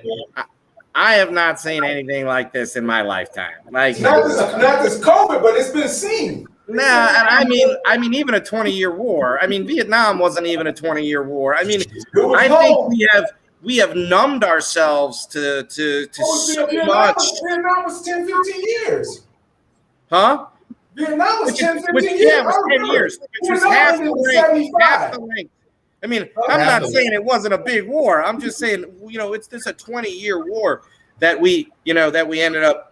And you know, and then you add things like look at the casualties. You look at the political division. Well, we don't have we could talk about why we don't see the casualties. It's because of the field medics that we have in place today that save people's lives. But if you look at the number of amputees and the number of traumatic injuries, it's exponentially greater than we realize. We just save a lot more lives in combat now than we did back in the 60s and 70s. And I think that's the part of what's going on with millennials and so forth.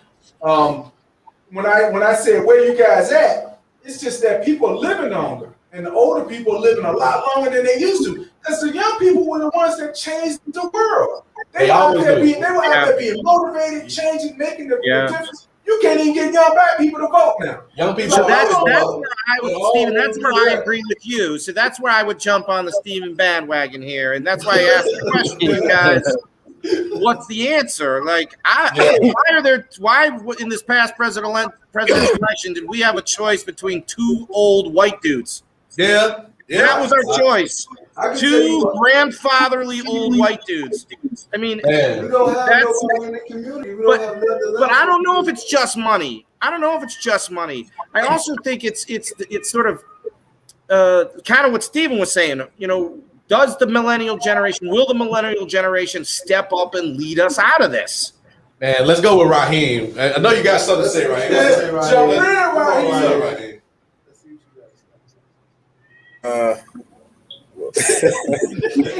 Hey, so I guess, well, maybe the answer or the solution would be is questioning everything that's going on.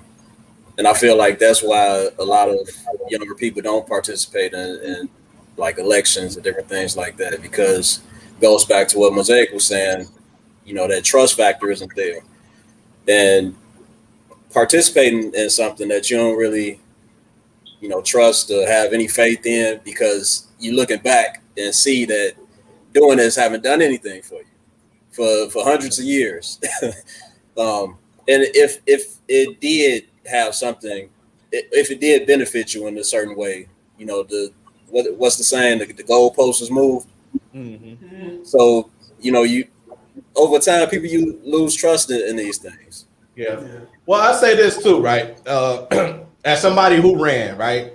When I started doing it, I started recognizing more of the people I went to school with and that's around me started to take a liking into politics. They started to become a little bit more knowledgeable. So it also takes for some of us that are willing to step up from these communities that's typically marginalized, that don't really vote, to have real representation. The people that I talked to that knew me grew up, I know where you coming from. You solid.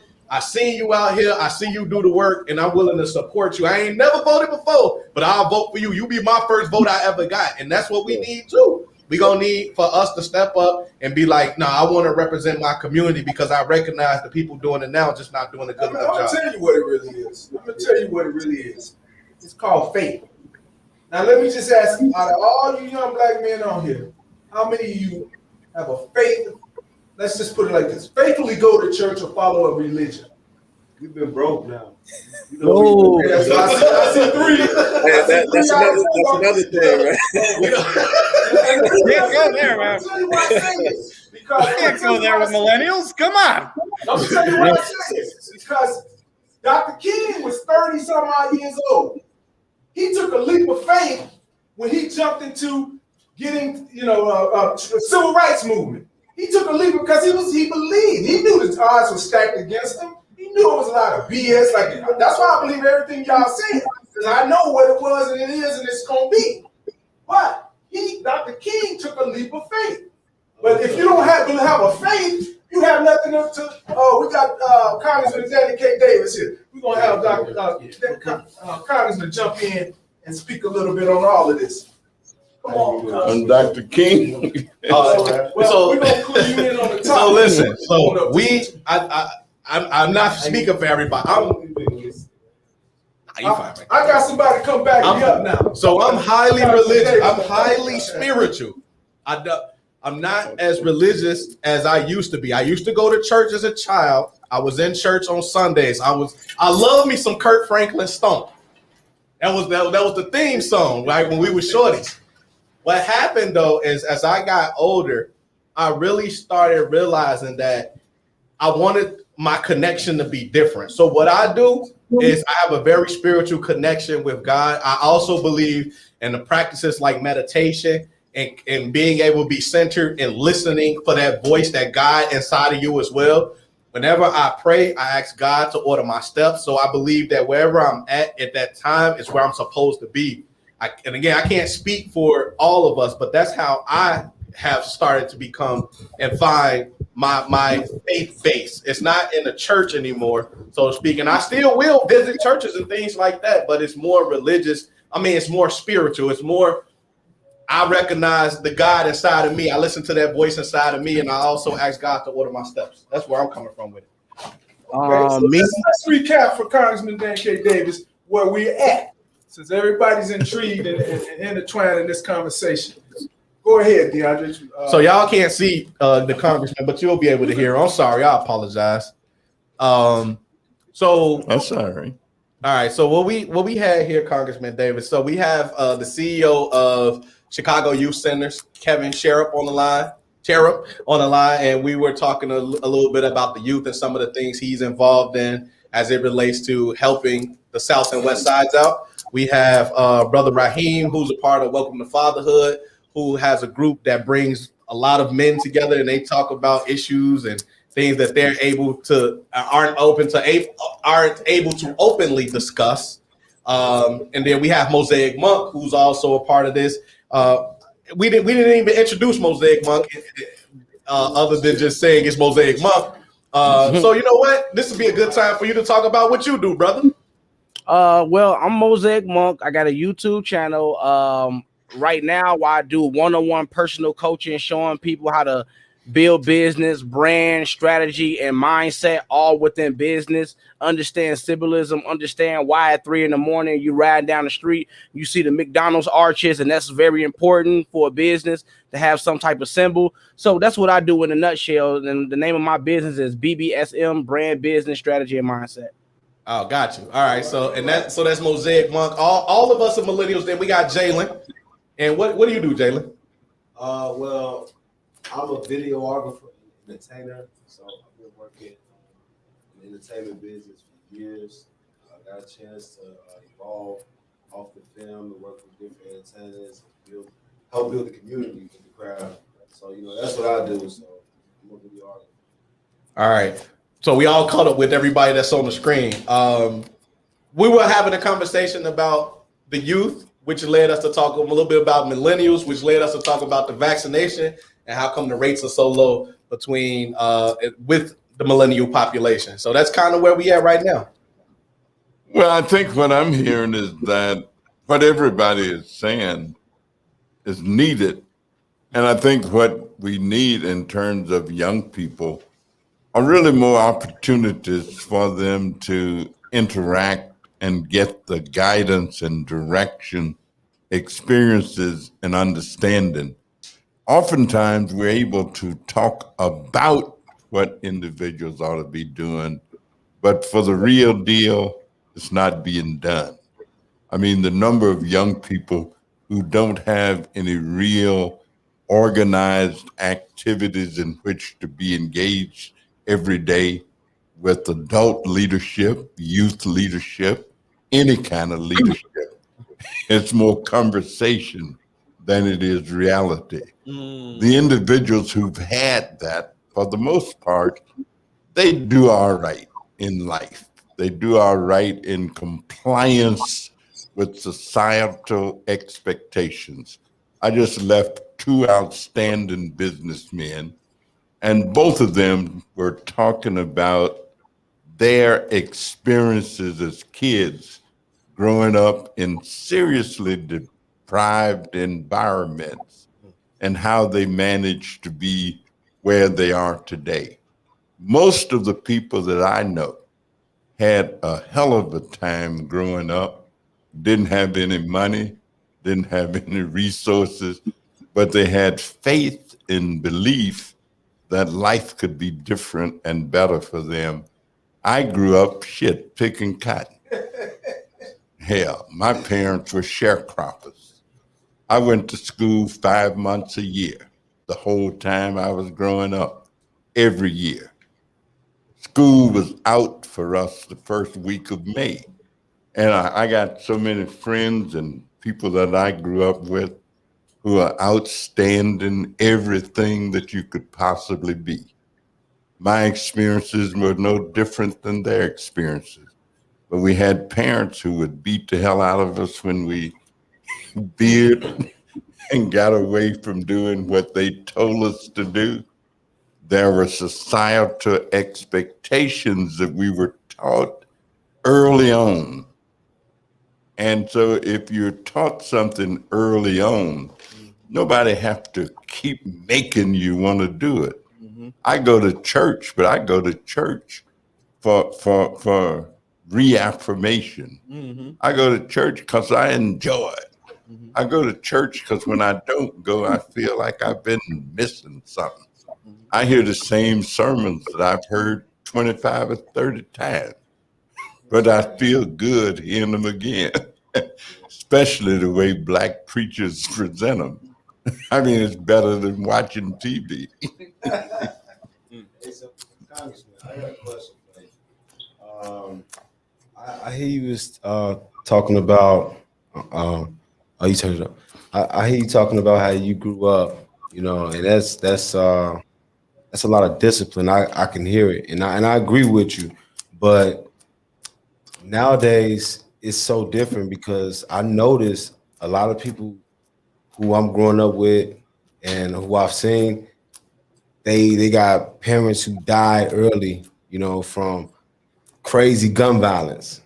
You get what I'm saying? So how you guys did it back in the day, it's kind of hard for us to remember that because we kind of lost right now because there's so much violence that it just brainwashed us. So that's all we ever see. That's all we hear. So a lot of these kids really don't understand that and don't know. So what's another way and another strategy for us to reach them to get them to get back organized, similar to the way you was brought up?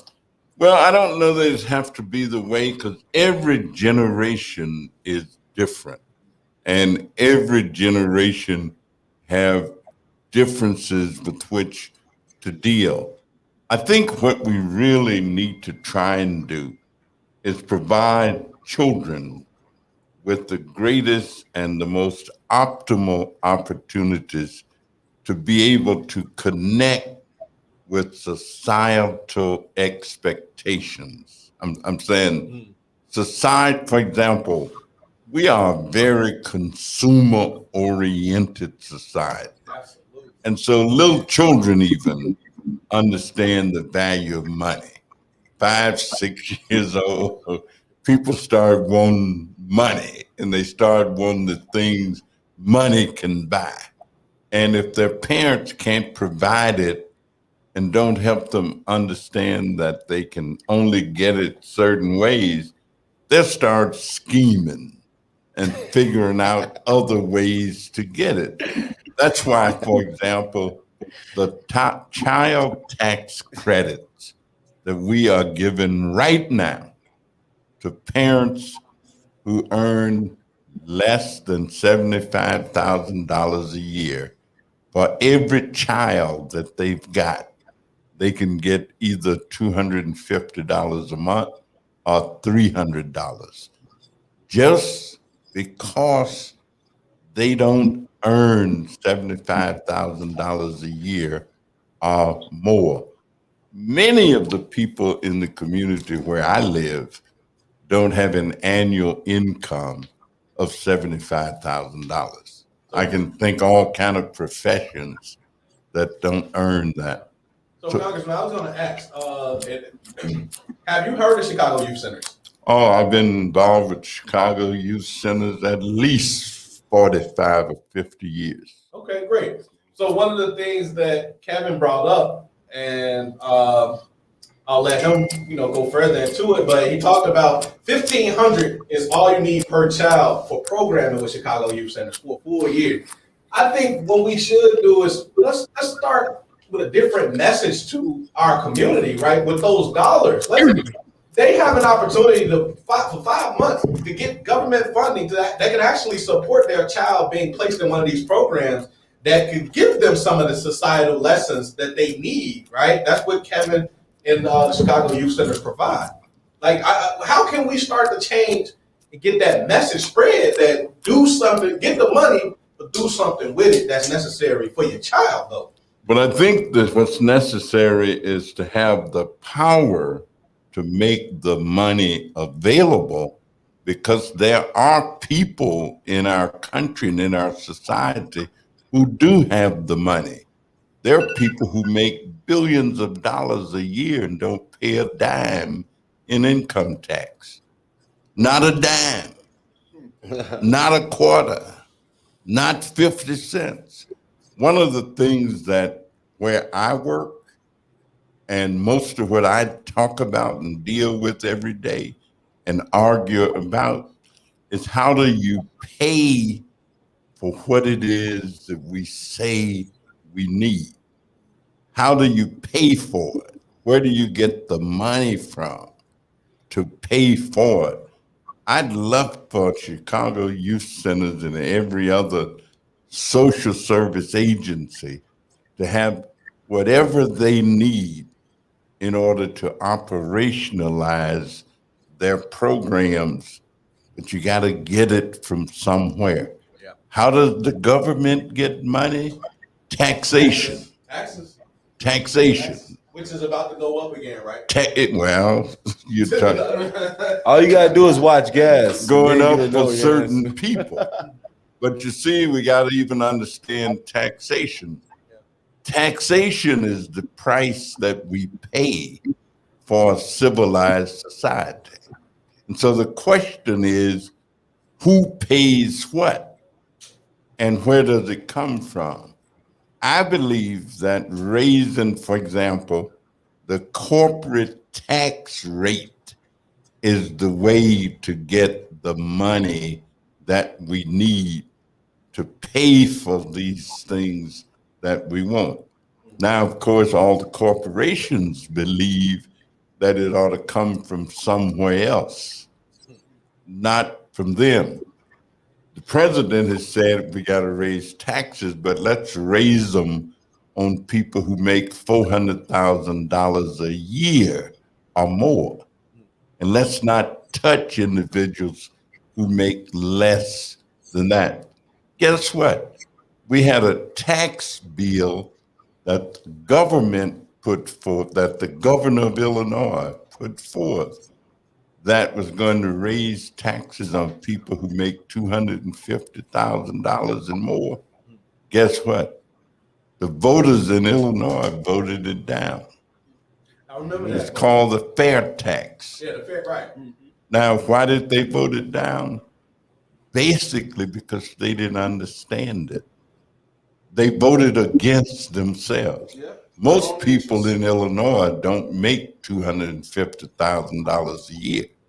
I certainly don't.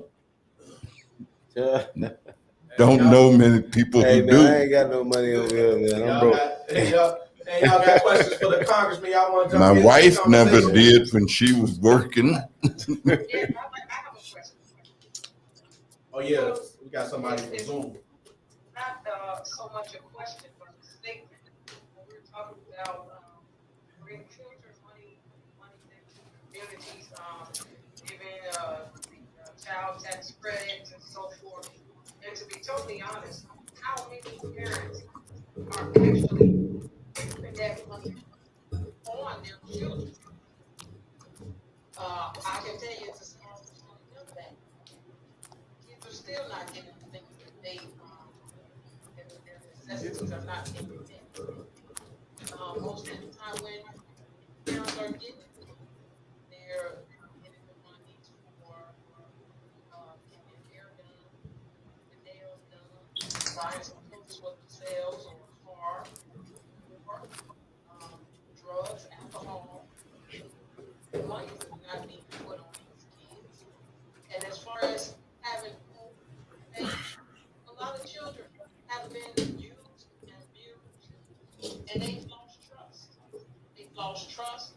Accountability is the key for parents. Parents are not being accountable. They're not raising their kids. A lot of kids are raising themselves. So as far as getting back into programs, a lot of kids out here, they don't have the leadership and the guidance, like you're saying, to even think about programs. When I was coming up, we had Sears YMCA. A lot of kids went to the block. We had CAM. We had a lot of programs for kids coming up in the 60s and 70s, which were taken away. And now kids they have no hope. They have no faith. Even in the churches, you're talking about faith. They find that a lot of the preachers and the leaders in the churches are hypocritical. Very much. That's facts. I'll see you at the club. That's a fact. That's very fact. Well, I certainly agree with everything that she said, but I just say take the position that I am not all people, but I am one. I cannot do all things, but I can do some. And so I suggest that if every person who could influence 10 of those parents would try and help them understand what they need to do, just imagine how many parents that would be who would be helped to understand how to better care for their children. I've been trying to get monies appropriated for parenting, for just parenting classes and opportunities. Oftentimes when I go to senior citizens buildings and talk to senior citizens, I would tell them, I don't have any gimmicks for you. I ain't got no potholders, but I do have something to ask you. Would you become a consultant to young parents who don't have the skills that you had? One of the things that my father did, my father used to work in a program called Senior Parenting, where he taught young parents how to better make use of the money they had. I mean, I went to visit him one time, and this bunch of young women was running up, hugging and kissing him and all that stuff. And I said, hey, what's this going on? Why are all these young women running? He said, oh, them girls, they just doing that. I'm a senior parent. I counsel them and tell them how when they go to the grocery store and use their welfare check to buy 5 pounds of sugar rather than 1, or get them a box of stuff big enough that they can cook, or buy some rice and potatoes and stuff so they can cook for their children, not have them eating hottie hots for breakfast and stuff like that. One thing I can say, Congressman, you guys was organized back in the day, but right now it's like we need all those same tactics, but we need to update it, and we trying to get the keys from you guys. You know, that's our main thing. Yeah. You know, when we with you guys, we want to try to get the keys, because what we're gonna do is we want to update everything you guys do. We want to renovate the house. Exactly. And if you help one, renovate the house. You know, if you help one, and that one helps another, and that one helps another. You know, I'm gonna be very honest with you. When I was growing up, there wasn't a single Black person in my town that had a college degree. Where did you come up? I grew up in Parkdale, Arkansas. Arkansas. Wow. I got a lot of family there. Land of opportunity. I met a young fellow the other day out here on the streets with the police, who is a policeman. And he walked over to me and said, "Hey, I think we knew some of the same people." And he told me who his daddy was. And I said, "We grew up together." But he's a Chicago policeman. And all I'm really saying is that rather than what I call cursing the darkness, I recommend lighting a candle every time you get a chance to do so. I mean, I know people who coach little league ball.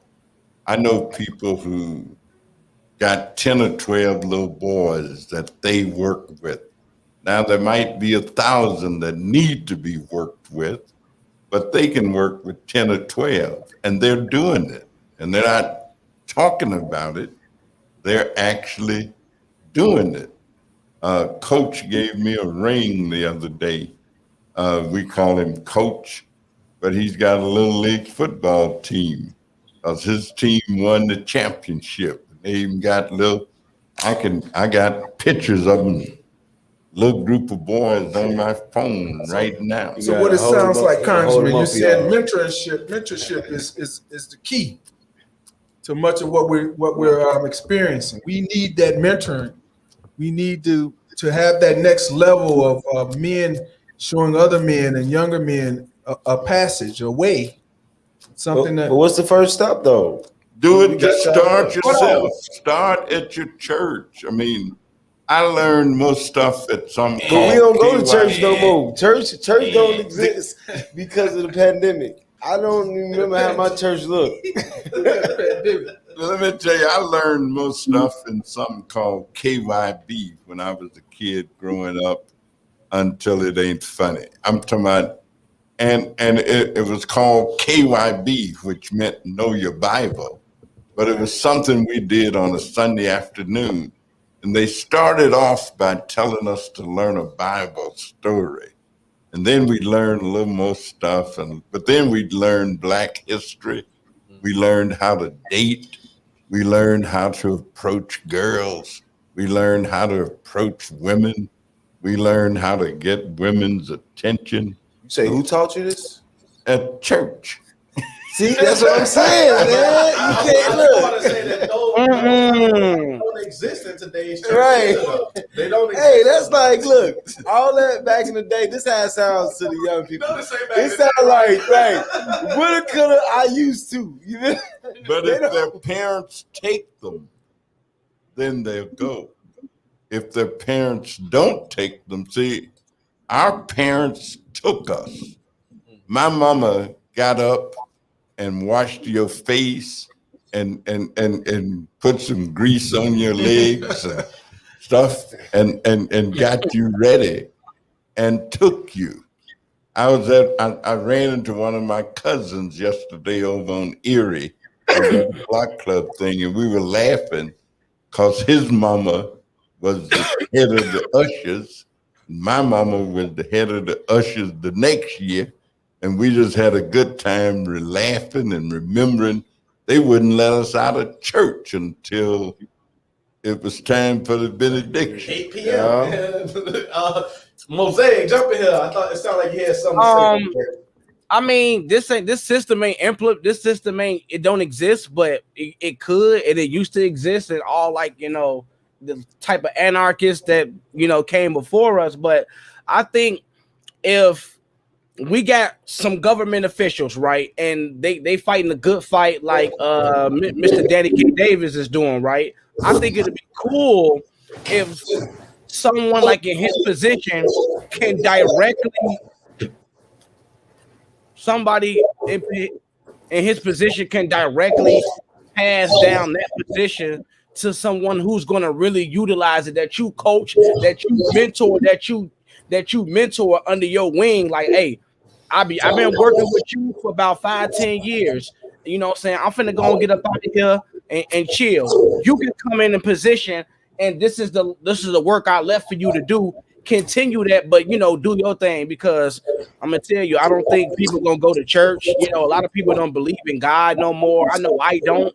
You know, I don't believe in God, and especially if you look up Black history, you know, like, you know, Black people and Jesus, ain't no connection really right there. You can make a connection because we was given a doctrine when we came over here from West Africa, but giving somebody an old 2,000-year-old book and say, hey, cheek for cheek, and that's not gonna work. I think politicians need to get somebody under the wing that everybody in the community know, and give that man that position, because that's the only way it's going. That's the only way you're gonna get change is gonna happen. You feel me? Because I live on right here on Chicago Avenue Central, right by the Four Corner Hustlers, right by the Four.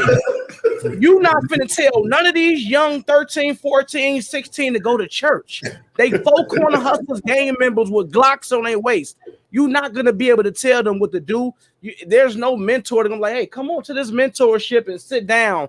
Like, nah, they want to wear designer clothes, Gucci, Louis belts. They want to have a Glock 19 with a 30 clip hanging out and making money. You gotta but you know what, Mosaic? hammer down and come get them. There is mentoring, because them foes ain't come from nowhere. They came from the mentors that was before them. There was foes when I was 30, 40 years ago. So, but I think the mentorship is the streets. I think the culture, we live in Chicago was a gang culture. It's not really a Black problem. No, Al Capone America is a was gang Italian. culture. No, facts. You know, Al Capone and the Italian and the Irish that came here, they wasn't Black. They was killing people with suits on and Who shoes. you think Jesse James was? No, big. You know, I totally agree. That's what I'm saying. When I say is, for somebody like, you know, we got a DeAndre Rudis. Hey, he should be next in line to be the next runner of the Austin Town Councilship. He should be next in line to be the next governor or the next alderman in the area, because we see the work. That's the leadership. Hey man, thanks for that. I'm just saying, bro.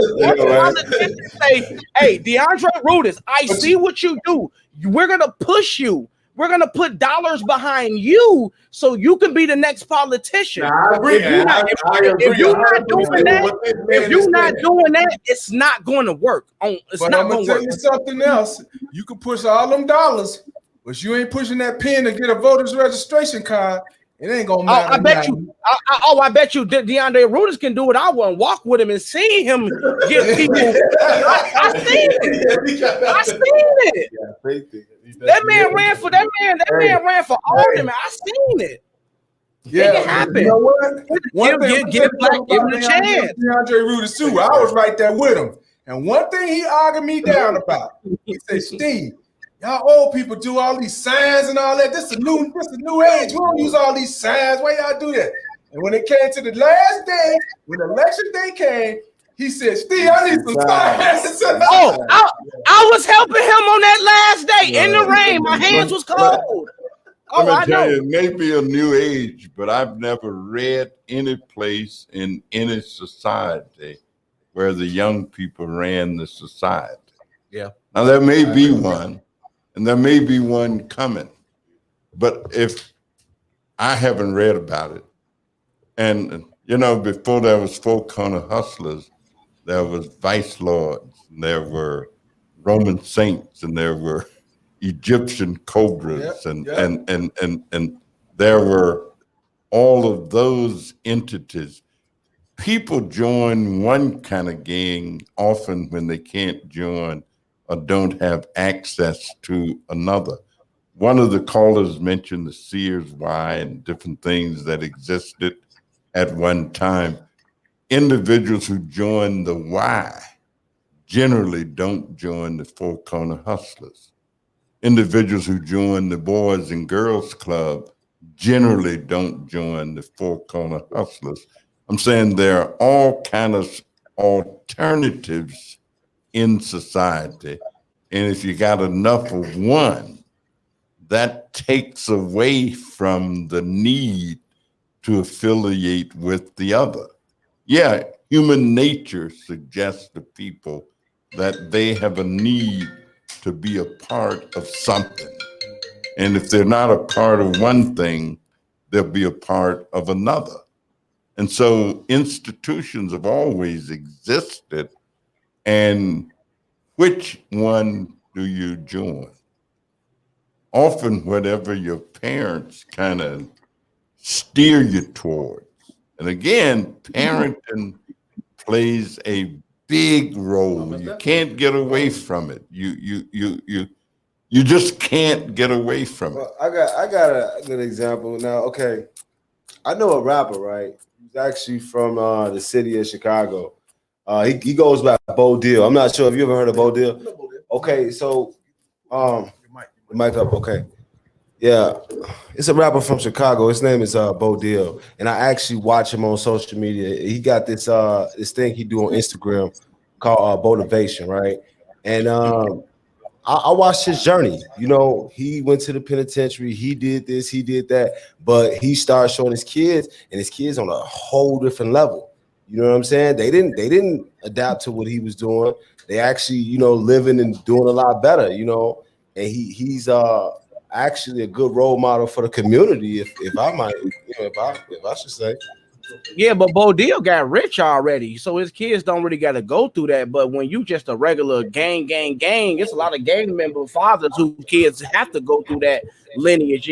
Bo Deal already rich. He already put in his time in crime, so his kids can live good now. But I do follow Bo Deal. He is a good guy. He did turn a new leaf, so I do agree with you. You feel me? But think about it like this. Real Go ahead. quick, I'm sorry. real quick. So Kevin's gonna leave shortly. And I at least wanted, I don't know if you wanted to at least say hey to the congressman, get a comment in or something. But yeah, we could definitely have you back. I see the comments said, yeah, we definitely want to bring you back for sure. But before you leave, I usually ask people to leave us with, a nugget of wisdom or something. And if you want to say something to the congressman, please, by all means. Yeah, it got juicy today, DeAndre, because I'm telling you, we 20 minutes over. Huh? Yeah. Well, first of all, I just appreciate you all including me. I think, we need to spend more time, especially people in my generation, people of, people of my race need to, what I always say is we need to shut up and listen more. And I got a chance to do that today. So I appreciate what all of you guys had to say, Mosaic, Raheem. You guys really, you give us a lot of perspective, and Congressman Davis, I've followed your career for a long time now. I'm not quite as young as these guys anymore, but appreciate all you do. I appreciate all you've done for CYC over the years. So thank you for your advocacy and all the work that you're doing in community, guys. Keep it up. If there's ever anything that I can do to support the work you guys are doing, just let me know. For sure. Well, thank you, and thank you for the Chicago Youth Center. Some of my best friends have been affiliated with Chicago Youth Centers ever since I've lived in Chicago. Got to give us a nugget before you leave, Kevin. What's the nugget? Well, that was my nugget. Shut up and listen. And that goes for all of us. I think we would all do a lot better, whether we're arguing about vaccines, arguing about whatever it is that's going on in community, if we could spend some more time listening and not always preparing for our counterattack. I think we would all probably accomplish a great deal more. So that would be my goal is just to continue to listen, utilize whatever position that I have to support the work that's going on in the community. But I think if we could just all listen to each other a little bit more effectively, we'd probably get a lot more done. No, you're right about that. Absolutely. All right, thank you. Really appreciate it. We can definitely get you back on. Just let us know. Hey, we All gonna right, get you anytime. back on. You know how to find me, Andre. I think we're gonna take this segment into the next month, the next Sunday, talking with the younger people. But I want to hear from some young ladies next time also. Who's next? Who's got All right. We hit Raheem, man. I didn't know we was gonna bring you in like this. I wanted to focus a lot more on welcome to fatherhood. I want to say, could we hear about welcome to fatherhood? You know what I'm saying? Let us know what you guys got going on. Even to the point where you can tell us how it started, how it's going. You know what I mean? Oh yeah, for sure. I can get a condensed version. I know we pressed for time. So welcome to fatherhood. The idea came out of discussion. Me and my childhood friend, Sir Royce. He was going to be on today, but today is his son's birthday, so he's out doing the father thing. Yes, happy birthday. Yeah. So we used to meet in 2015 to discuss different business ventures we can get into. And at that time, he was expecting his first child. So, he was experiencing, some stress around that. So from those conversations, we thought it should be something for men to just come and talk about their journey in fatherhood and parenting, relationships, things like that. And that's where the idea sparked. That next year we got incorporated in Illinois. And then last year we got our 501c3. So we just been building from there. On the first and third Thursday of the month, we have parent and support groups. We have one coming up on this Thursday. So if you all want information about that, check our Facebook page. Also on September 11th, we're doing a clothing giveaway at UIC Mile Square. So if you all want to donate some clothes or come out to the giveaway, help us out, reach out to either myself or to Royce. And also on September 18th, we're doing a school supply giveaway for the kids at King's Kids Academy. Shout out to Gabe Campbell. He's the owner of King's Kids, and it's a daycare in Oak Park on Madison Street. Right. Yeah, we partner with them to do our Juneteenth Father's Day event. Mm-hmm. So we're going to give back to the kids that attend the school on the 18th. And also on the last Thursday of the month, we also do masterclass sessions where we invite, subject matter experts to come out and talk about different things. DeAndre did one on investing. Yep. So we more than likely we're going to have you back out to thank y'all for that. Yes, sir. Yeah. Thank you. This month, I'm not sure. Next month, I'm not sure what the topic is going to be, but I'll be sure to let you all know when we have it.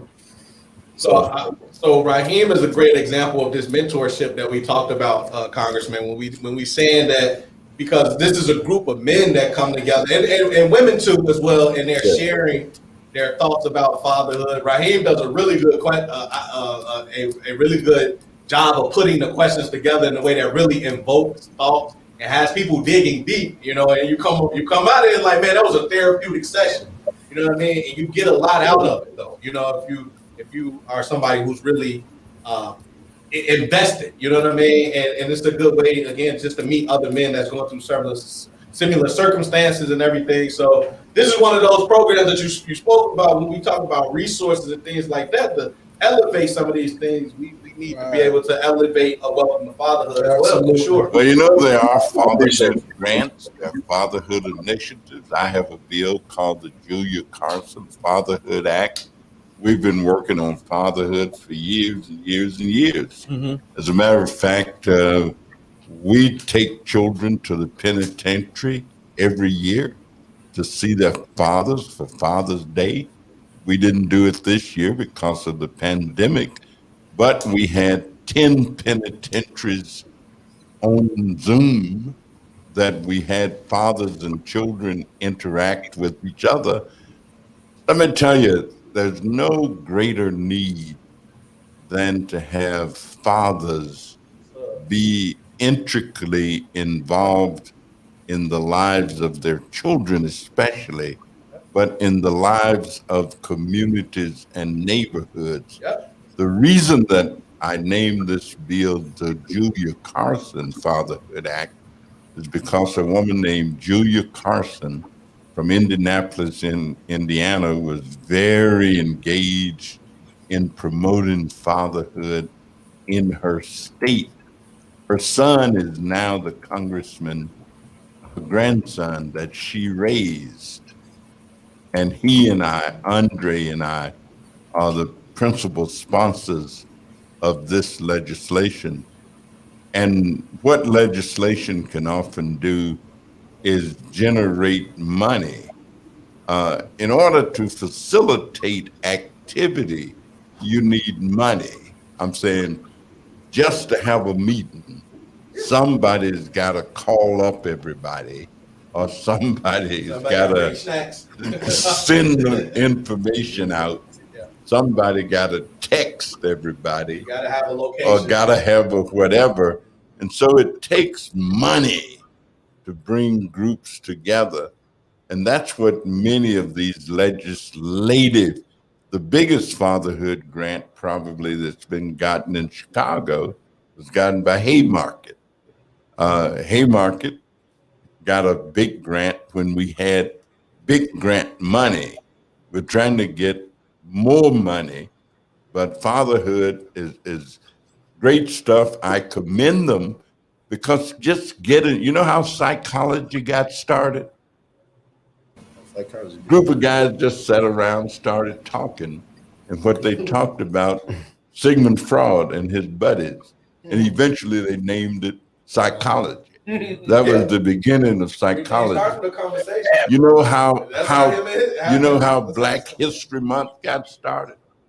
A group of guys and friends sat around at the YWCA down on Wabash, and Carter G. Woodson and some of his friends, and they talked about Black folks and history, and then they got to be Negro History Week.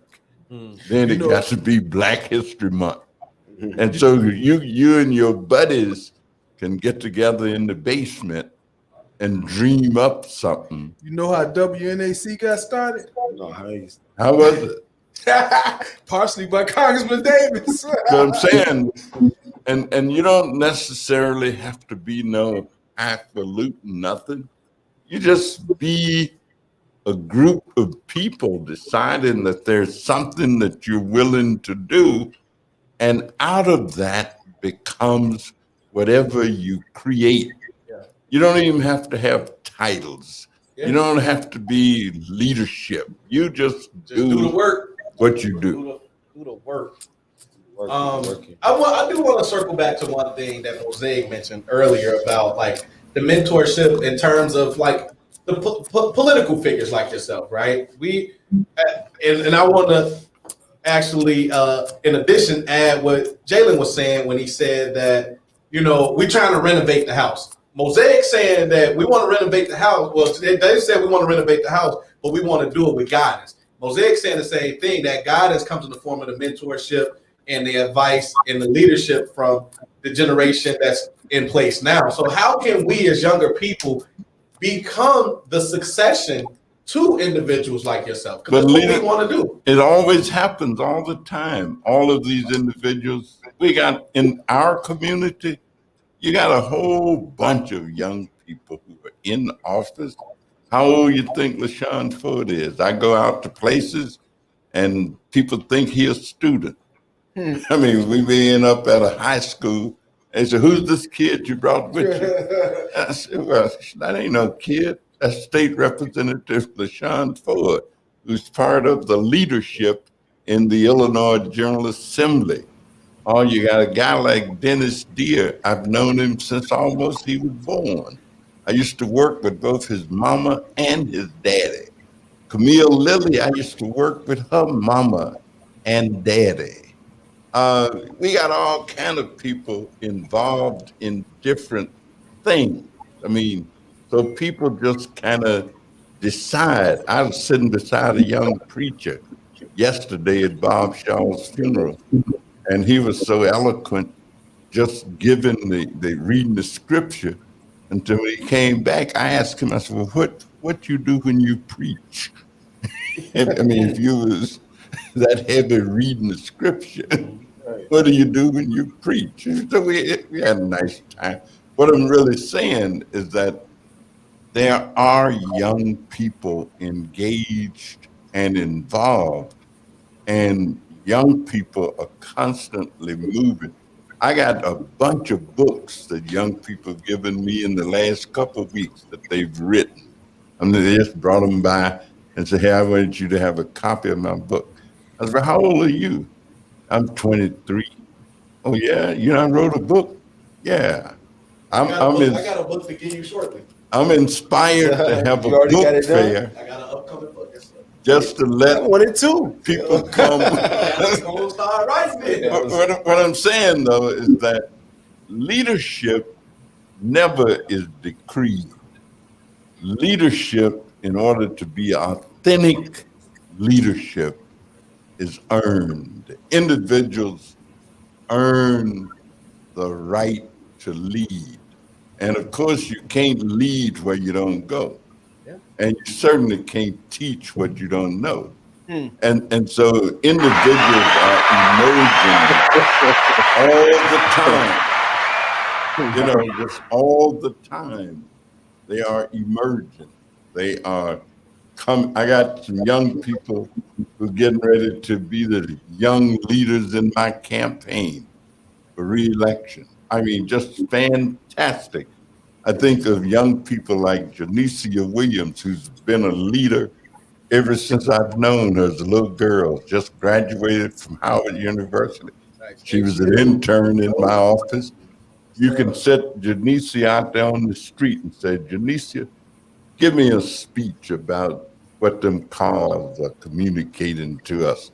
And she can stand there, and before they get down to the next block, she'll be done thought up something that makes sense. I'm saying there are a lot of young people. I'm talking about, I was with young people we gave awards to Friday night. Let me tell you, I've been engaged in so much stuff in the last 3 days. Oh, yeah, it's election season. No, it ain't got nothing to do with election, because these people would be doing this even if there was no campaign.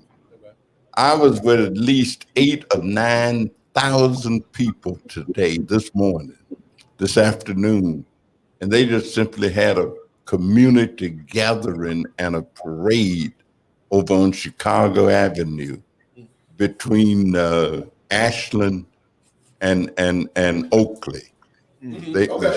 Yeah, in what is called Ukrainian Village. And there are so many people out there, and I had to wade my way through.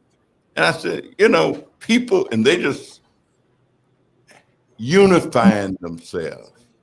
I mean, I think sometimes some groups, because of the history of deprivation, the history of oppression, the history. I go to some places and people say, well, we can't meet in person because, you know, there's a pandemic. Then I go somewhere else and there are 100 people and they just got, they just got themselves spaced. They got their mask on and they got vaccinated and they got whatever. So, you know, people can decide to do whatever damn near that they decide to do.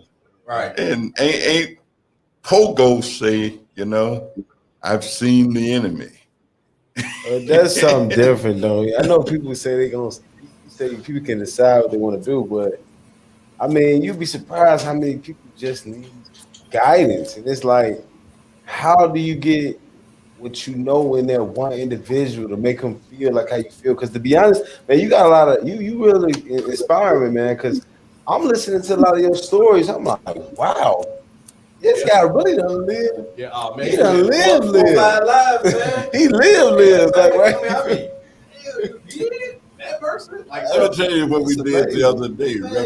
man, Rem Johnny Miller called me the other day and said, you know, we discovered that some of the people at our church got the virus, and they named how many and that kind of stuff. That was like on about a Wednesday.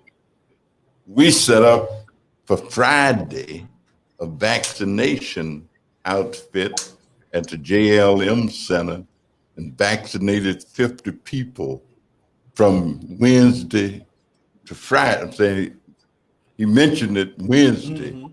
We got the people to come over there and vaccinate people, and people came and got vaccinated. We vaccinated 1,200 people right down the street here at Rising Sun the other Saturday. And people doing it were volunteers. They wasn't getting paid. It was on their off day. They was doctors and nurses. And a lot of times people just require. I went to 4 block club parties yesterday, in addition to all the other stuff. But and they were just wonderful. I went to the one, the 5800 block on Erie. I went to one at 4906 Huron. I went to one over in Lawndale. I mean, people are out doing things. They're motivated. They're stimulated. They're activated, and they just need somebody generally. We're getting ready to have a recovery walk, a big recovery walk in September, because September is recovery month. There are thousands of people in our community who are in recovery. Yeah, they are. I'm saying who've drank too much whiskey, Yeah. who gotten too hooked on drugs, smoked too much reefer, who smoked too much weed, who rather than just smoking a little bit, they smoke a lot. And some folks can smoke a little bit, and that's cool. Other folks have to smoke until they can't stop or can't get no more. And so just helping people know how to handle what they do, what their habits are. I mean, there's some people who smoke every day, but they don't get high every day because it's hard to work. I mean, it's hard to get up on time to do something else, but they get high a little bit and then they be cool. Yeah. And they mellow out Yeah. after they leave work and after they've done what they need to do. But some folks do more of it than they need to do. No, like they said, marijuana is legit a gateway drug. I've witnessed it in families. Smoking marijuana, then they went and started smoking PCP, then they started doing cocaine, then they the heroin, and now they look like junkies. And Well, I would attest that to stress. You feel me? Like you could smoke weed and drink, and if the stresses of life is just too much, yeah, you will find something. I don't think someone smokes weed and say this is not strong enough. I want to do crack cocaine. I just feel like that's a big one. That's a drug. Yeah, on real, I just feel like sometimes, you know what I'm saying, you weak-minded and you just get to a point where you just break. You just like, man, let me try something else. You feel me? Life is so stressful. I'm tired of working a 9-to-5 job, working for a person. So that'll make you get on drugs. But drugs help people get through the work day. I'll keep it 100. I think that's what the congressman said. He said it mellow you out. See, a lot of people do a lot of good work off that stuff. it used to be in the Coca-Colas. Right? We got look here now. Look, we got the older guys, so we gonna ask them, is that true? We used to try it. You know what we used to do? We used to take Dr. Tishner's antiseptic and put it in a Coca-Cola.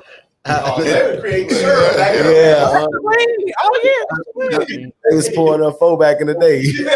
We used to do that. Real. We did it at our prom and stuff. Wow. Know that. I ain't know that. The wiki stick. They smoked the wiki sticks different back in the day than how they do now. Yeah. So you know how they do it now. These guys really go crazy. They take off all their clothes, be running the street. That Lily. Yeah, that's what I'm saying. They ain't now. We had one You guy, got major, and he had him some corn silks and stuff and leaves, and he'd mix all the stuff up and was selling it to the other students. And we had an FBI investigation. I want out. Calm His name was Porter. They discovered that he was selling this stuff, wasn't no more weed. It was weed leaves and stuff. That's funny. Then the other students wanted to jump on him. Yeah. But they was up here, Raheem. Hey, D, can I speak on what you guys asked, the question that you asked, man?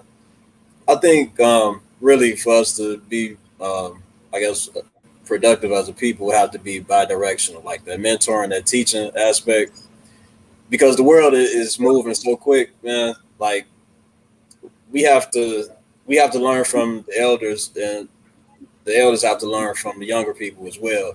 It's not just like us looking up and like trying to get information from them. It has to be bi-directional. So that's what I wanted to say on that, man. And just to build on that, because I'm not sure how, just to build, just a real quick, I definitely agree. You feel me? The younger should learn from the elders should learn from the younger. Back in the Roman times, Alexander the Great times, his father Philip taught Alexander the Great. He taught him the ropes of politics and PR and how to deal with certain things that he got when he come of age. So I just think that needs to be the same thing. If you got black people trying to be in leadership, you got young black people trying to be leaders, man, take them under their wing. And when it's time for them people to do what they got to do and run, I think it should be 100% support push behind that individual, because you don't see too many people like the Raheems and the Anthems and the DeAndre Ruders and the Mosaic Monk, young black Chicago men trying to do something productive and do something good. So we definitely need the backing from the political figures and from the community when that time comes. When we doing what we got to do, when we promoting our businesses, our political agenda, I think the elders and the people in play should get behind us and push us. You feel me? If y'all believe it. And Alexander, when he was 19 years old, had conquered everything there was in sight to conquer. He definitely was. Down and cried because there wasn't nothing else. But didn't nobody decree him as the leader. He was the leader. Yeah, but look at all the stuff he had to do. He had to do a lot of snake So what stuff. you're saying, Congressman, is you can't just talk the talk. You gotta be. Well, Jesse Jackson ran with Martin Luther King. Okay. And as a result of Reverend Jesse Jackson interacting with Dr. Martin Luther King, Jesse Jackson became the Reverend Jesse Jackson. Mm-hmm. Matter of fact, a guy named Augustus A. Shoto founded St. Louis when he was 14 years old. He was the leader of the group that founded the city of St. Louis and led the expedition. Mm-hmm. I mean, there are many youthful ventures and young people. Half the guys that you saw who were generals, they weren't generals, but they was all kind of colonels, captains and majors during the Civil War. These boys was 21, 22 years old, 23, 24, especially from the South, especially in the Southern Army.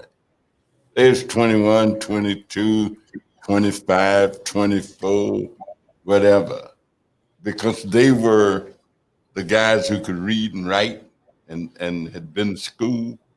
And of course, they were the commissioned guys. And so they were the title guys. And and the leader guys. And so leadership, I can cite you young people who've been college presidents, and that's some around in the hood. I know a young fellow who's about 30 years old who's vice president of a college. Live right over here on Wilcox.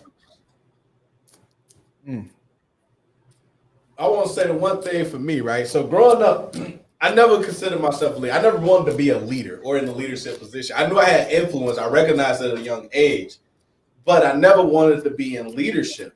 But it wasn't until I realized we were so devoid of it, and I recognized that with influence, leadership is present. So I decided that I wanted to become and put myself in a position to be a leader of the community. And I think a lot of people, and that's speaking again to what Jalen is saying, sometimes you don't know about how to go, what that means, right? So when Steve was saying, like, I wasn't listening about signs and stuff like that, that was because prior to running, I went to the Black elected officials, not you, but some of them, and said, I want to run. How do I do this? And they gave me cookie cutter answers, right? They weren't willing to share the secrets because, in some respects, they're not willing to go into the silent night, if that's what you want to call it. Right. And so I had to say, okay, well, I'm going to learn. And I went out there, bumped my head, did what I had to do, and I learned. Right. And so you come and you do it the next time. Now you're more prepared because you done went through the fire. You felt what it was like to learn. Right. And so what I started to do in addition was put myself in more positions to become a better leader. So I developed my emotional intelligence. I learned what it was like to build community and how to organize. I learned how to build the right relationships with the people needed to access resources, right? All of these things that are necessary to become in leadership in the community. Because again, like I wasn't that, and I think a lot of people probably look at it the same way. They're like, man, I would love to be a leader, but I want to learn how to do it, and sometimes you got to go out there for yourself and just do it, whatever that is. I think you're right. The only criteria or definition of leadership that exists is to lead. Yeah. Like there's you jump right in. Yeah. There's nothing. Yeah, it's really difficult. Yeah. You know what's crazy? I know. Well, Raheem, you want to butt in on this first? Oh no, man. You can go ahead. Go ahead, Jalen. Put it. Speak to. Okay. One thing I noticed too, and I don't want to be one of the guys that just poke at certain things, but I like to definitely get to a point, And then I got you guys here who I feel like got all the answers because y'all was here first, and y'all pretty much you said it yourself first, Steve. Remember this? You said it's the same. So how come we can't get an easy answer to put an easy structure together? Because we know what's supposed to be done, but how do we get that structure going now?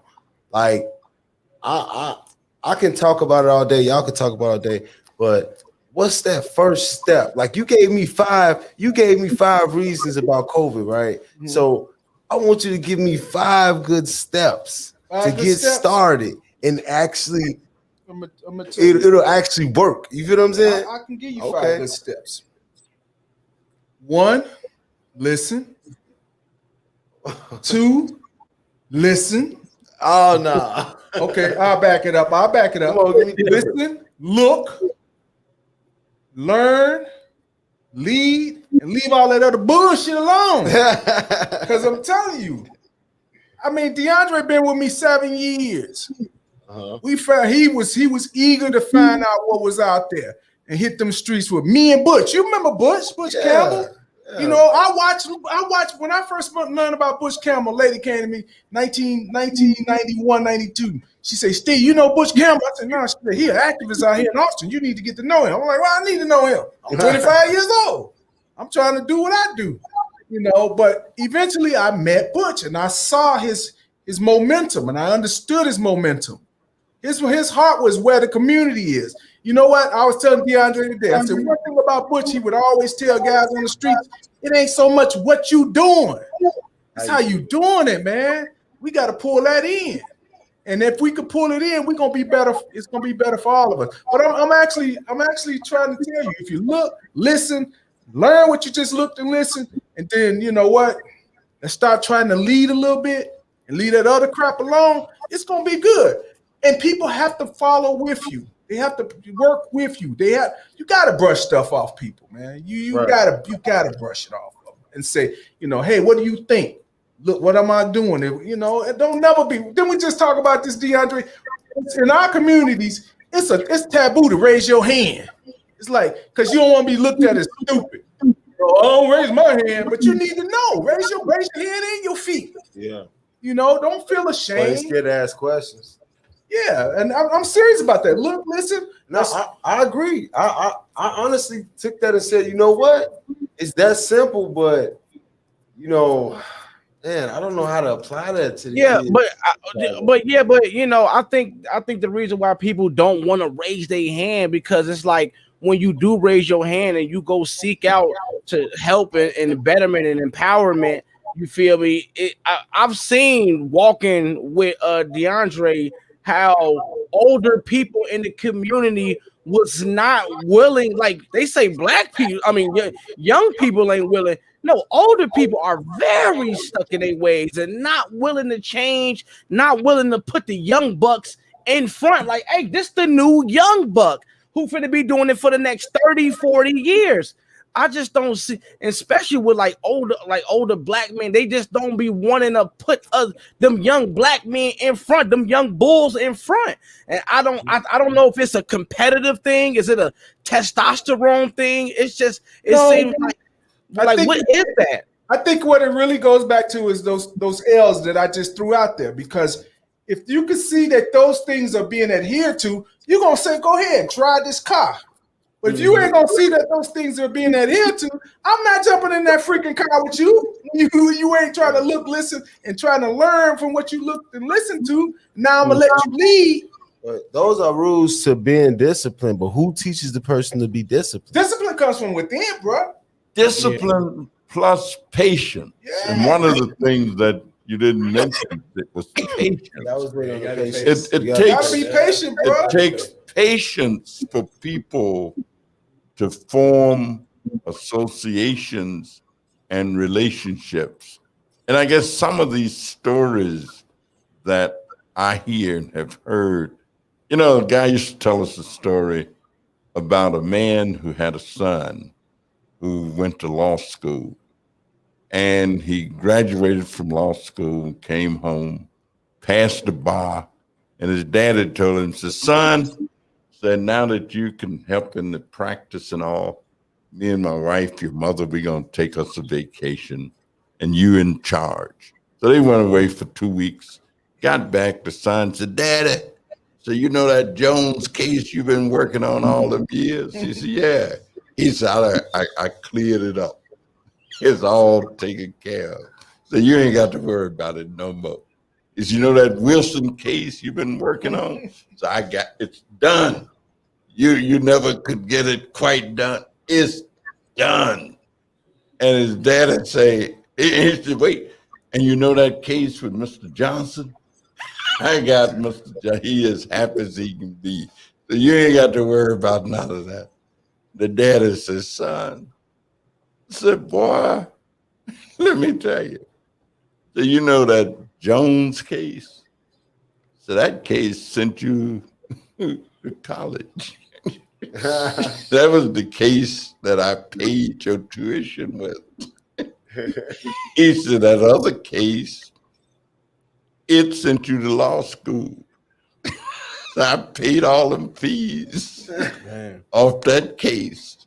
He said, I was intending to get you a new car on that Jones case. He said, but hell, you F that one up. So I don't know what you're going to. Sometimes you can kind of be too quick and make you move too soon, kind of like B.B. King say. You make you move too soon. So Patience. rushing in sometimes, there used to be a song, says fools rush in, where wise men take time to go. Yes. I'm gonna tell you something about patience also. Because if you overzealous or you trying to jump into things, let me tell you, just with Northwest Housing Council. When I first came to Northwest Housing Council, I was 25, 26 years old. And Miss Span used to always take me around with her to the meetings and everything. They were like, who's this young guy? She said, this is gonna be my next president. And I'm looking like, I ain't got time for that. I'm just trying to get in where I can fit in and help myself. Being young is always about you. I got a property I bought from y'all. I'm trying to figure out how to keep my property going and live in this community. That's all I'm trying to do. But I contributed and listened. And I listened, and everybody around me was older by 30, 40 years. But I listened. And I would always say, why she keep talking about I'm gonna be the president? Eventually, when I became president, I understood. It took 10 years, it took 12 years. But the thing was, when I got it, it was like, oh shit, this gonna be some work. I got a question. So when she made you president, do you transfer that power down to your next predecessor? Absolutely. I told DeAndre. I agree with him. I told DeAndre 4 years ago, 5 years ago. I said, man, I ain't gonna be like these old people when I came in here. You tried to get me too. Because I'm like, when I kept saying we need more young people with this board, we need more. Well, they ain't like you. Well, they are like me. You just you don't know me. You know. But the point is, you know, I always told DeAndre when I first met, I said, man, for the next 5 years or more, I want to bring 5 young people in with the organization so we can rebuild and regroup with a younger group so that we can keep the system going. This organization going on 50 years next year. These 50 years didn't come by not doing nothing. It came by staying vigilant, dedicated. As Jalen said, you got to have some, what's the word? Yeah, some dedication, determination. No, that ain't the word. What we say? Discipline. You got to have some discipline. You got to take some, and in discipline, you got to have some patience. It's gonna come. Trust me, it's gonna come. But I understand your generation. Everything's got to be instant. You got to instant this or instant that. You got Uber. I can get a McDonald's. I ain't got to go to McDonald's. It cost me $15, but I'm on the phone. I got it. My son ordered some dollar McDonald's from Uber one time. I was going to smack his head off. And I'm like, you paid $15 for this a salad? Yeah. I'm like, yeah, on, man. Look, I wanted to say with the discipline. So I learned how to, because I used to call myself unfocused and undisciplined. And what I realized is obviously the way you talk to yourself is the way you become. And what I also realized that discipline is nothing more than consistent good habits. Right. So long as you execute good habits consistently, you have discipline. That's right. That's all it is.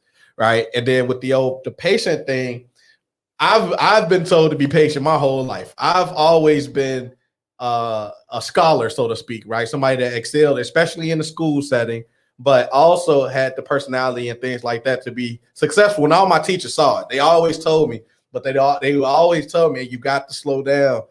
The world is for your taking, but you have to be patient. And I hated hearing that, because I always looked at it like, man, that's some old people shit, man. Like, bro, like we got be patient for what, bro? Like we trying to really rock the world, though. We really want to leave our mark. We got a legacy to leave. Like I'm one of these guys who wholeheartedly believe I want to leave the earth better than I found it. You know what I mean? So I don't want to waste time sitting around and not accomplishing anything and then look back. And so that's what it always sound like to me when somebody said be patient. They just saying continue to go through the doldrums of life until you make it to wherever you're trying to go. But hell, me, I'm looking at it like, well, shit, if I do that and I look back and nothing is accomplished, what is this life for then? Why do I have life inside my body if I turn? And that's what I'm afraid of. So when I hear be patient, I'm afraid of sitting tight, waiting for something that may not possibly happen. So what I do, I force the issue. I make it happen. Whatever I want in life, I'm gonna go make it happen. And if somebody don't like it, they just not gonna like it because I don't got time to wait. That's how I feel about it. I compare it to robbery. Think about robbery, right? You say, okay, don't do this, don't do that, don't do that. You get what I'm saying? And you let time go past and you say, man, I could have robbed somebody out of all this time. I've been patient and not trying to rob somebody, and I know I needed some money. You get what I'm saying? Yeah. That's a young term. Look, it sounds crazy, but if you slow it down and think about it, That's how the young people think. Yeah, everybody trying to get a They lick. want it now. It's called a lick. That's what it everybody is. trying to get a lick. But you know what? That lick gonna get you licked. Well, we both know that. Because I'm telling you, bro, patience is a virtue. Believe that. I'm telling you, I sat amongst 13, 14 people over the age of 60 for 12, 13 years, coming to the board meetings once a month, coming to NAC once a week if I had issues, because that's why it was about me. I'm gonna be real about it. When you young, it's all about you. They were talking about all this stuff. They asked me why did I want to be on the board when they accepted my application. I told Miss Span, I said, well, I think it's a privilege to be a part of an organization that you are abreast of things that before the rest of the community is abreast of. Yeah. You know things that's gonna happen in the community before the other rest of the community. And she thought that was the most brilliant thing. I wasn't even trying to be brilliant. I was just telling the truth. Yeah. Right. And she was like, see that's what I'm talking about. We need people like this on this board. And I'm like, ain't that what these people are here too? But again, patience. Just think about what I told you. I sat amongst people and that's how you learn. You ain't gonna learn nothing from no young dude. He gonna tell you to go Google it too. Right. You know, on the real side, you gonna learn from the people that have experienced it. I learned from Butch. I learned from Congressman Davis. I learned from Miss Leola Span. And I sat there and I had to listen. I had to look. Because I'm telling you, I was on the same thing. Like, man, that's some old people stuff. I ain't trying to do all that. Now look at me. I'm the old people. You old, man. Man, I didn't know you was old. Seriously. I think Steve, so you were saying you can't learn from a young person? You can learn from them, but the things that are, how can I say this? The lessons that was taught through trials and tribulations, it's most likely you're going to learn them a little bit differently or sometimes better from an older person because they might have stumbled more than that younger person did. You know what I mean? You know, like based on time. A perfect example of like what I'm talking about is learning from my kids. I think my children and my wife have taught me so much. Like I'm in a position where I'm supposed to be teaching them about life and different things like that, but me interacting with them, they didn't taught me so much about life. Oh yeah. So if we're able to go into like our everyday interactions with everybody, like the elders in the community, the young people in the community, with that type of mindset, and you know, where we can learn from each other, then we could be much better as a people. Oh yeah. Don't never misunderstand. I believe there's value in everything that's taught from every direction. But I'm just saying the valuable things that I need from an older person is to get to the next level. I'm just trying to interpret how could I get to the next level from a younger my kids or so. Yeah, I can get to the next level on technology. Definitely. Definitely, they on this, you know, they on this. And I've been using computers since 1983. You know? But I got a quick question. I'm sorry, Raheem. When I got it on my mind, I gotta say it. Hey, so you said that basically you have a hard time learning from a younger person, and you have your reasons, right? That you just explained. No, I don't really have a hard time. Well, do you have like you? Okay, what was the question? You said, how could you learn? I said, usually, if I want to advance to a level beyond where I'm at, right. I typically would go to a person that's experienced it. And typically, those are the people that are older, typically. Now, that's what I was looking for. Okay, now that you said that, have you had any older person that you can say you bypassed, you know what I'm saying, from the experience they taught you? And you can say you passed them up. And you actually feel good about that because that's what they wanted you to do. Yeah, I'm sitting in amongst the Northwest Austin Council. But the people you named, I know this is huge. Don't get me wrong, but this is more like this is a little different. What I mean, like, okay, when you put your goals together and you was aiming to set your lifestyle or your career. Let's start. That's a good example. Engineering. So I'm an engineer by trade. Okay. First man that thought of me to be an engineer was a guy named Clyde Mangum. His office was right. He had a bar right next to your office right there. It was called Clyde's New Approach. He was a trumpet player. He's an old cat.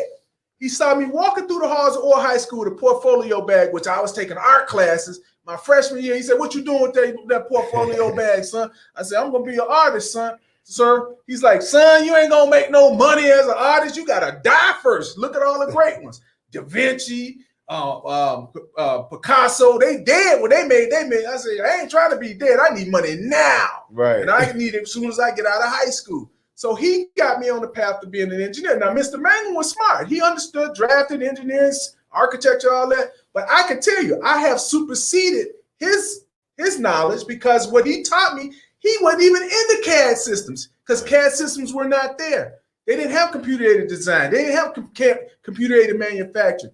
All these things that he started me with, I have transcended and superseded those things that he could imagine, but he had never worked with it, in the engineering field. So yeah, I've done those things. I ain't saying it to be egotistical. But no, that's what I want you to say because the young people want to hear that. Now, everything is about reality. Man, it's about if I could give DeAndre something that's gonna make him way better, I'm gonna give it to him. Cause you know why? Ain't nothing out here to be kept, man. We ain't gonna get no better until we all work together to be better. It's just the way it's gotta be. Yeah. Yeah, that's why I try to create courses and like all this education I got. I want to give it away. I want to teach. And everything that DeAndre presents, I said, let's talk about it. Let's do it. I ain't never told him not to do it. Right. I pull him back on some things. Hold on now. Don't do. But when he got the ideas and I see it from a perspective to help people, I don't care what grade, age or whatever you are. Let's do it. Let's do it. This was a thing. It wasn't it. Mm-hmm. Let's do it. So DeAndre, how has Steve really made a difference in your life? Steve. I had to say Steve because I'm Mr. Rob. Look. I call him Mr. Rob. He's 28. I call him Mr. Robinson. I just can't break that, I call him Mr. Robinson, but I call him Steve because y'all call him Steve. Me a little bit more listening and learning. Yeah, I'm gonna let you say that. All right, so look, how has he made an effect on your life since you've been with him in far as a mentor? This the community-based work. You know what I'm saying? Explain, break it down. So obviously the connections that I have, with the community members, he knows. He obviously is able to tell me different stories, right? Which helps with the experiential part, right? Because I could come in from an educational base, but experience is totally different, right? Being able to leverage his name. One thing that he told me, same thing he used to do with Leola Span. Yeah, I agree with that. Use my name, man. You know what I'm saying? Just tell us, look, anytime you out there, you need to get something done, use my name. Use my name. We be like, who's gonna use your name from? We right in front of the people. Like, no. And then I learned what that really means. Right. Yeah. So those three things right there, just relationships, the name, and being able to learn about community from the experience he already had. You know what I'm saying, that he's had before. So that's what he's pretty much been able to teach me. It's pretty cool, man. I always gotta ask. No, like we said, ain't no wrong with raising your hands. Raise your feet too if you have to. Don't feel it back. I'm a person who stick to three things. I try to keep it simple. You do five, huh? I'm a three thing type guy. They asked me in the meeting, in the coalition meeting today. They said, ask the young people 5 reasons why they don't want to be involved with the COVID shot. And we're going to give 5 reasons why you should. That's what one of the members of the coalition of social political. What was the 5 reasons? They didn't give me those yet. Man, it's like you work with them. They don't know. They don't know.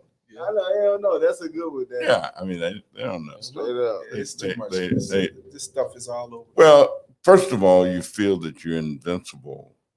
Basically, when you're young, many young people have never had an illness in their lives yet.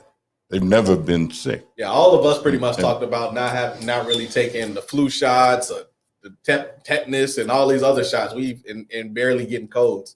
Yeah. But this whole COVID piece is one of the most frightening things that has happened to the big society. Because when people don't know something, we don't know as a society a cure that you can get out of a bottle, or you can just do so and that's it. Even when you've been vaccinated, you don't know that that's going to prevent you from getting COVID. Mm-hmm. And all of us probably have known a number of people who've died. I certainly have known a number of people who have died. What's the number And- that? My number's one. The one people. He said one. One Reason why I person. asked that because we was making a point earlier too. Oh, I know, probably at least 15, 20 people. Oh, that's a lot. Yeah. But look at that though.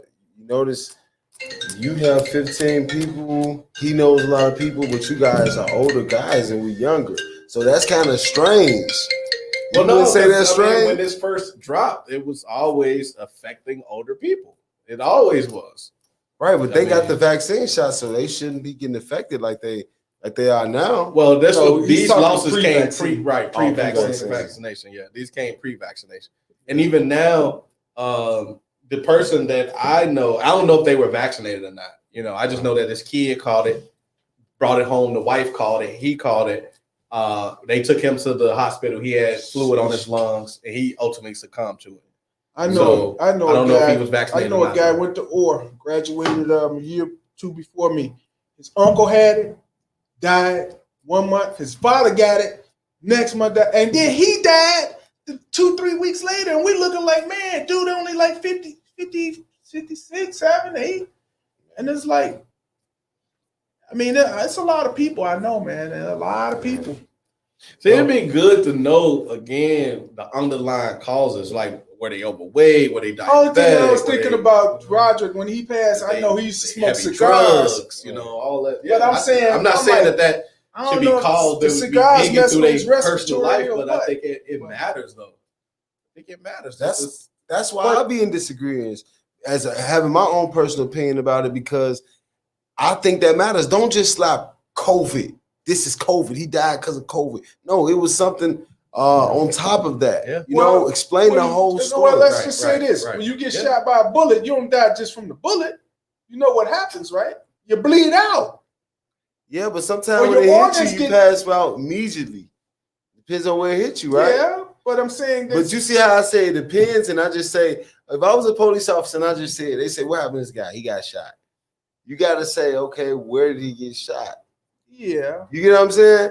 With COVID, you got COVID. Let's call COVID the Yeah. But bullet. this guy done had got cricketed. asthma and he Yeah. had a kidney problem. Okay, But I posed this. Didn't I talk to you about this the other day, DeAndre? I said, what if you go to the hospital because you broke your leg? Then you end up getting COVID from the hospital. They're gonna say you died of COVID. I'm sorry, That's but what that they is gonna say. crazy, right? That is crazy. Because some things you just don't know with your respiratory system that you probably never really experienced. It could make it worse. You know, it's So real. then, like, I think the last thing for me, like with the asymptomatic piece, how do they know if you're asymptomatic? I mean, That's the whole outside point. if you take it right. So who declared people asymptomatic, and how did they decide that these people are asymptomatic? And how could a person find out if they're asymptomatic? You got to test. You got to test. They was talking about they brought a lot of people in who was studying this and studying that. And Well, define. They First of came all, up. define asymptomatic so everybody be clear. Yeah, just, no symptoms, right? So you're walking symptoms. around with COVID without symptoms Right. oh, at all, right? And then they say the only way to do it is a test. But then on top of that, well, how many of those were false positives? a lot of them. You know, and that's the thing. That's the part. But even that- if you had a And false still positive, don't know. but if you had a false positive, wouldn't that still be enough to say, you know what, I'm gonna stay back, I'm gonna chill? I mean, it's like this. you know, because false positive mean that the test was wrong. Yeah, Yeah. but even if the test is wrong, are you gonna say, man, I'm just gonna take my chances? No, I'm gonna sit back and even if the test wrong, I'm gonna try to do things that kind of prevent spreading it to somebody, making myself even sicker. Yeah, taking care. Like Like I- hygiene's a little bit better, but not just getting Not no just- shot. not just Well, hygiene. see, that's why I said when we talked about this back in the, I kept saying the messaging is going to have to change for younger people. That's what I want to hear. That message about I took it for the greater. It's not gonna work for us. It don't work for us. Nah, we saw what. You know what's crazy? We saw what happened to Martin Luther King, and that's the crazy part. That scared us. We was together. But Martin You feel King, what I'm saying? But Dr. King took a leap of faith. That's And we don't- amazing. and we That's don't why see I a- get that man We don't see a lot of that like that. Like a lot I of tell you, praise. y'all want to impress me? Get some numbers in voter registration. Yeah, That's what I want to see. Because in 1983, when Harold Washington ran for mayor, teenagers were the ones that got him over the hump. I'll never forget Ed Smith came to our high school and said, anybody here age 17, if you're going to be 18 before February, whatever, 15th, whatever the thing, guess what? You can vote. When everybody in our school was like, man, we get to vote. We doing this. And then when we voted, we came and told everybody we voted, man. We voted. We felt like we felt proud that we were doing something that adults did. Yeah, but again, that's the thing. It's like for us, we still looking at the ramifications of voting. Like, what did it do? We see our community. We grew up, like you said, there's a lot of violence. We see all this degradation in the community. We see all of these individuals walking around here. They got their drug problems, their alcohol problems. You know, we see our bad education. We see all of these things that are supposed to be fixed by voting. We say a lottery system that said that was going to take care of the system. Like, you know, all of these things that voting is promised. We look at it and we like, man. So I'm not saying it. Look, I'm a person that believes in voting, right? I would love to see what would actually happen if all black people got together, laid out a plan, said, look, this is our 10-step plan for fixing our neighborhood. We will elect you if you are going to at least do 3 of these things. If you could take care of our most 3 top pertinent issues, you will get in. And guess what? We're going to put you back in. But was voting really supposed to fix those things? Voting gives you a say. A voice. Right. I'm saying it gives you a say in whatever is going on. Yeah. And democracy does not mean that your say is going to be the ultimate. It means you have a say. It's like opinions. Everybody have a right to an opinion, but it doesn't necessarily mean that your opinion is the best opinion. Doesn't mean that your opinion is the accurate opinion. It just means it's your opinion. Right. And nowadays you can't even say that because I can honestly say that's justifiable because just see how let's see how they doing one of the rappers.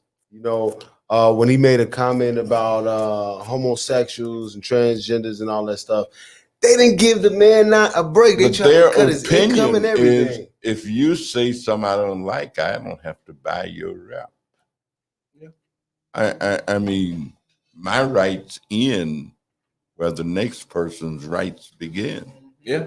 And that's what democracy conveys. But we got social media. If they cut my Instagram off, I don't got no say so about nothing. No one knows me. See, if I got $10, it ain't gonna go to a rapper. Yeah. I'm saying it won't go to a rapper. Not just rapper. I'm saying it probably won't go to anything other than it may go to a homeless person. I mean, that may be my decision in terms of how I use the $10 that I've got. Yeah. And each person, I mean, this business of rights is a very important concept. Doesn't mean that you got to be in agreement with anybody else. But of course, if you want power, you're going to have to be in agreement with some others because individuals don't exercise a whole bunch of public power. Right. Individuals recognize power over themselves and what they do, but they don't decide what people driving down Division Street will do. Yeah. Because they may want to drive backwards. Or they may want to go some other way. And I got I got a question for DeAndre. DeAndre, okay, you're a young brother too, right? I was gonna say, I got a great question for you. Man, as a young brother, I was trying to figure out. This is off of what Danny said. You can answer. You know what? Go ahead to the next one. It's gonna come back up. I really wanted to respond to what he said, but it was with you though. I wanted you to answer it. Then they can hear your answer and go off of that. So is Raheem still there? You still there? Yeah, I think Raheem. Raheem, I want to hear a little bit more about your Welcome to fatherhood. about your welcome to fatherhood. That sounded You pretty got interesting. to chime in it's on super them. dope. Yeah, you definitely got to jump Thursdays. in. Yep. Thursdays? Yeah, you jump in, man. I'm talking about this. You be like, damn, well, y'all in here getting deep. He a father. Yeah. He a father. Yeah, He a man. yeah, Look, I'm gonna call him granddaddy father. I got 4. He got 4 kids. I got one. So when I met with them, he was telling me about it. And, you know, I wanted to jump in right when my baby was born, but, you know, how that go. So I started jumping in, man. It's just, you know, I don't make every one of them, but I make some of them, you know, and Look, have conversations. You're doing the right thing, Jalen. You asking DeAndre because he's closest to you. DeAndre gonna come and ask me probably to answer the question for you. I might go to Congressman Davis to get more feedback to answer for DeAndre to answer for you. But that's just how things work. People tend to assimilate with those people that are closest to them. You know, they gonna feel more at ease to be like, man, let me ask you. You know, and we can all have been in the same boat or a different boat, but it's the boat. You know, man, this is the longest session we ever had. I thought y'all quit. I got one more question before we go. Let me give y'all one question. I want y'all to answer this one question. You know what? I'm gonna wait till the next one because y'all got my thoughts going. I'm about ready to get a sip. Man, Raheem, you back on.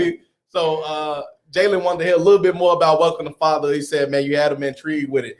And then, you know what? We wrapping up anyway. So, you know, what exactly you want to hear from him? And then when you finish that up, give us a thought, take us out with a thought, you know what I'm saying? And we're going to go around the room like that. I wanted you to give me a quick little breakdown of what inspired you to come up with the concept. Yeah, I'm on the Well, my business partner, like my childhood friend, you know, he was having some, well, he wasn't issues. I ain't gonna say issues, but he was just, you know, had some questions about it. So panicking a little bit, like, man, first time father. First time father, yeah, I can imagine, yeah. So like that's where the idea came from, and he came up with WTF, like what the F and welcome to father. Real talk. Double entendre type thing, you know. Real talk. That's what it's like. Like, yeah, man, when you get the news, man, you know. Yeah, buddy. Yeah. All right, go ahead. All right, so Raheem, you gotta give us a good word, man, for you to depart. Oh, okay. Man, like, hey, first off, this was a great conversation, man. Like, just different perspectives, the different generational perspectives was awesome, man. And I appreciate y'all for inviting me. And all men. Oh yeah, for sure. Mm-hmm. I guess, man, my thing is, and to go back to what Steve was saying about black unity, we have to foster like a culture of respect among each other in order for that to come to fruition. And we can't get stuck on like ideas or ideologies. And, you know, our love for each other and our respect for each other have to be bigger than that. It have to be bigger than like Republican, Democrat, vaccinated, unvaccinated, GD, foe. it gotta be bigger than all that, man. You know, so I mean that's my 2 cents, man. We have to find that love for each other. That's black bigger unity. Yeah, real black unity. Thanks, Raheem. Appreciate that. Jalen. Well, I'm gonna go with what Steve said earlier. You know, gotta listen more. We gotta respect each other, and just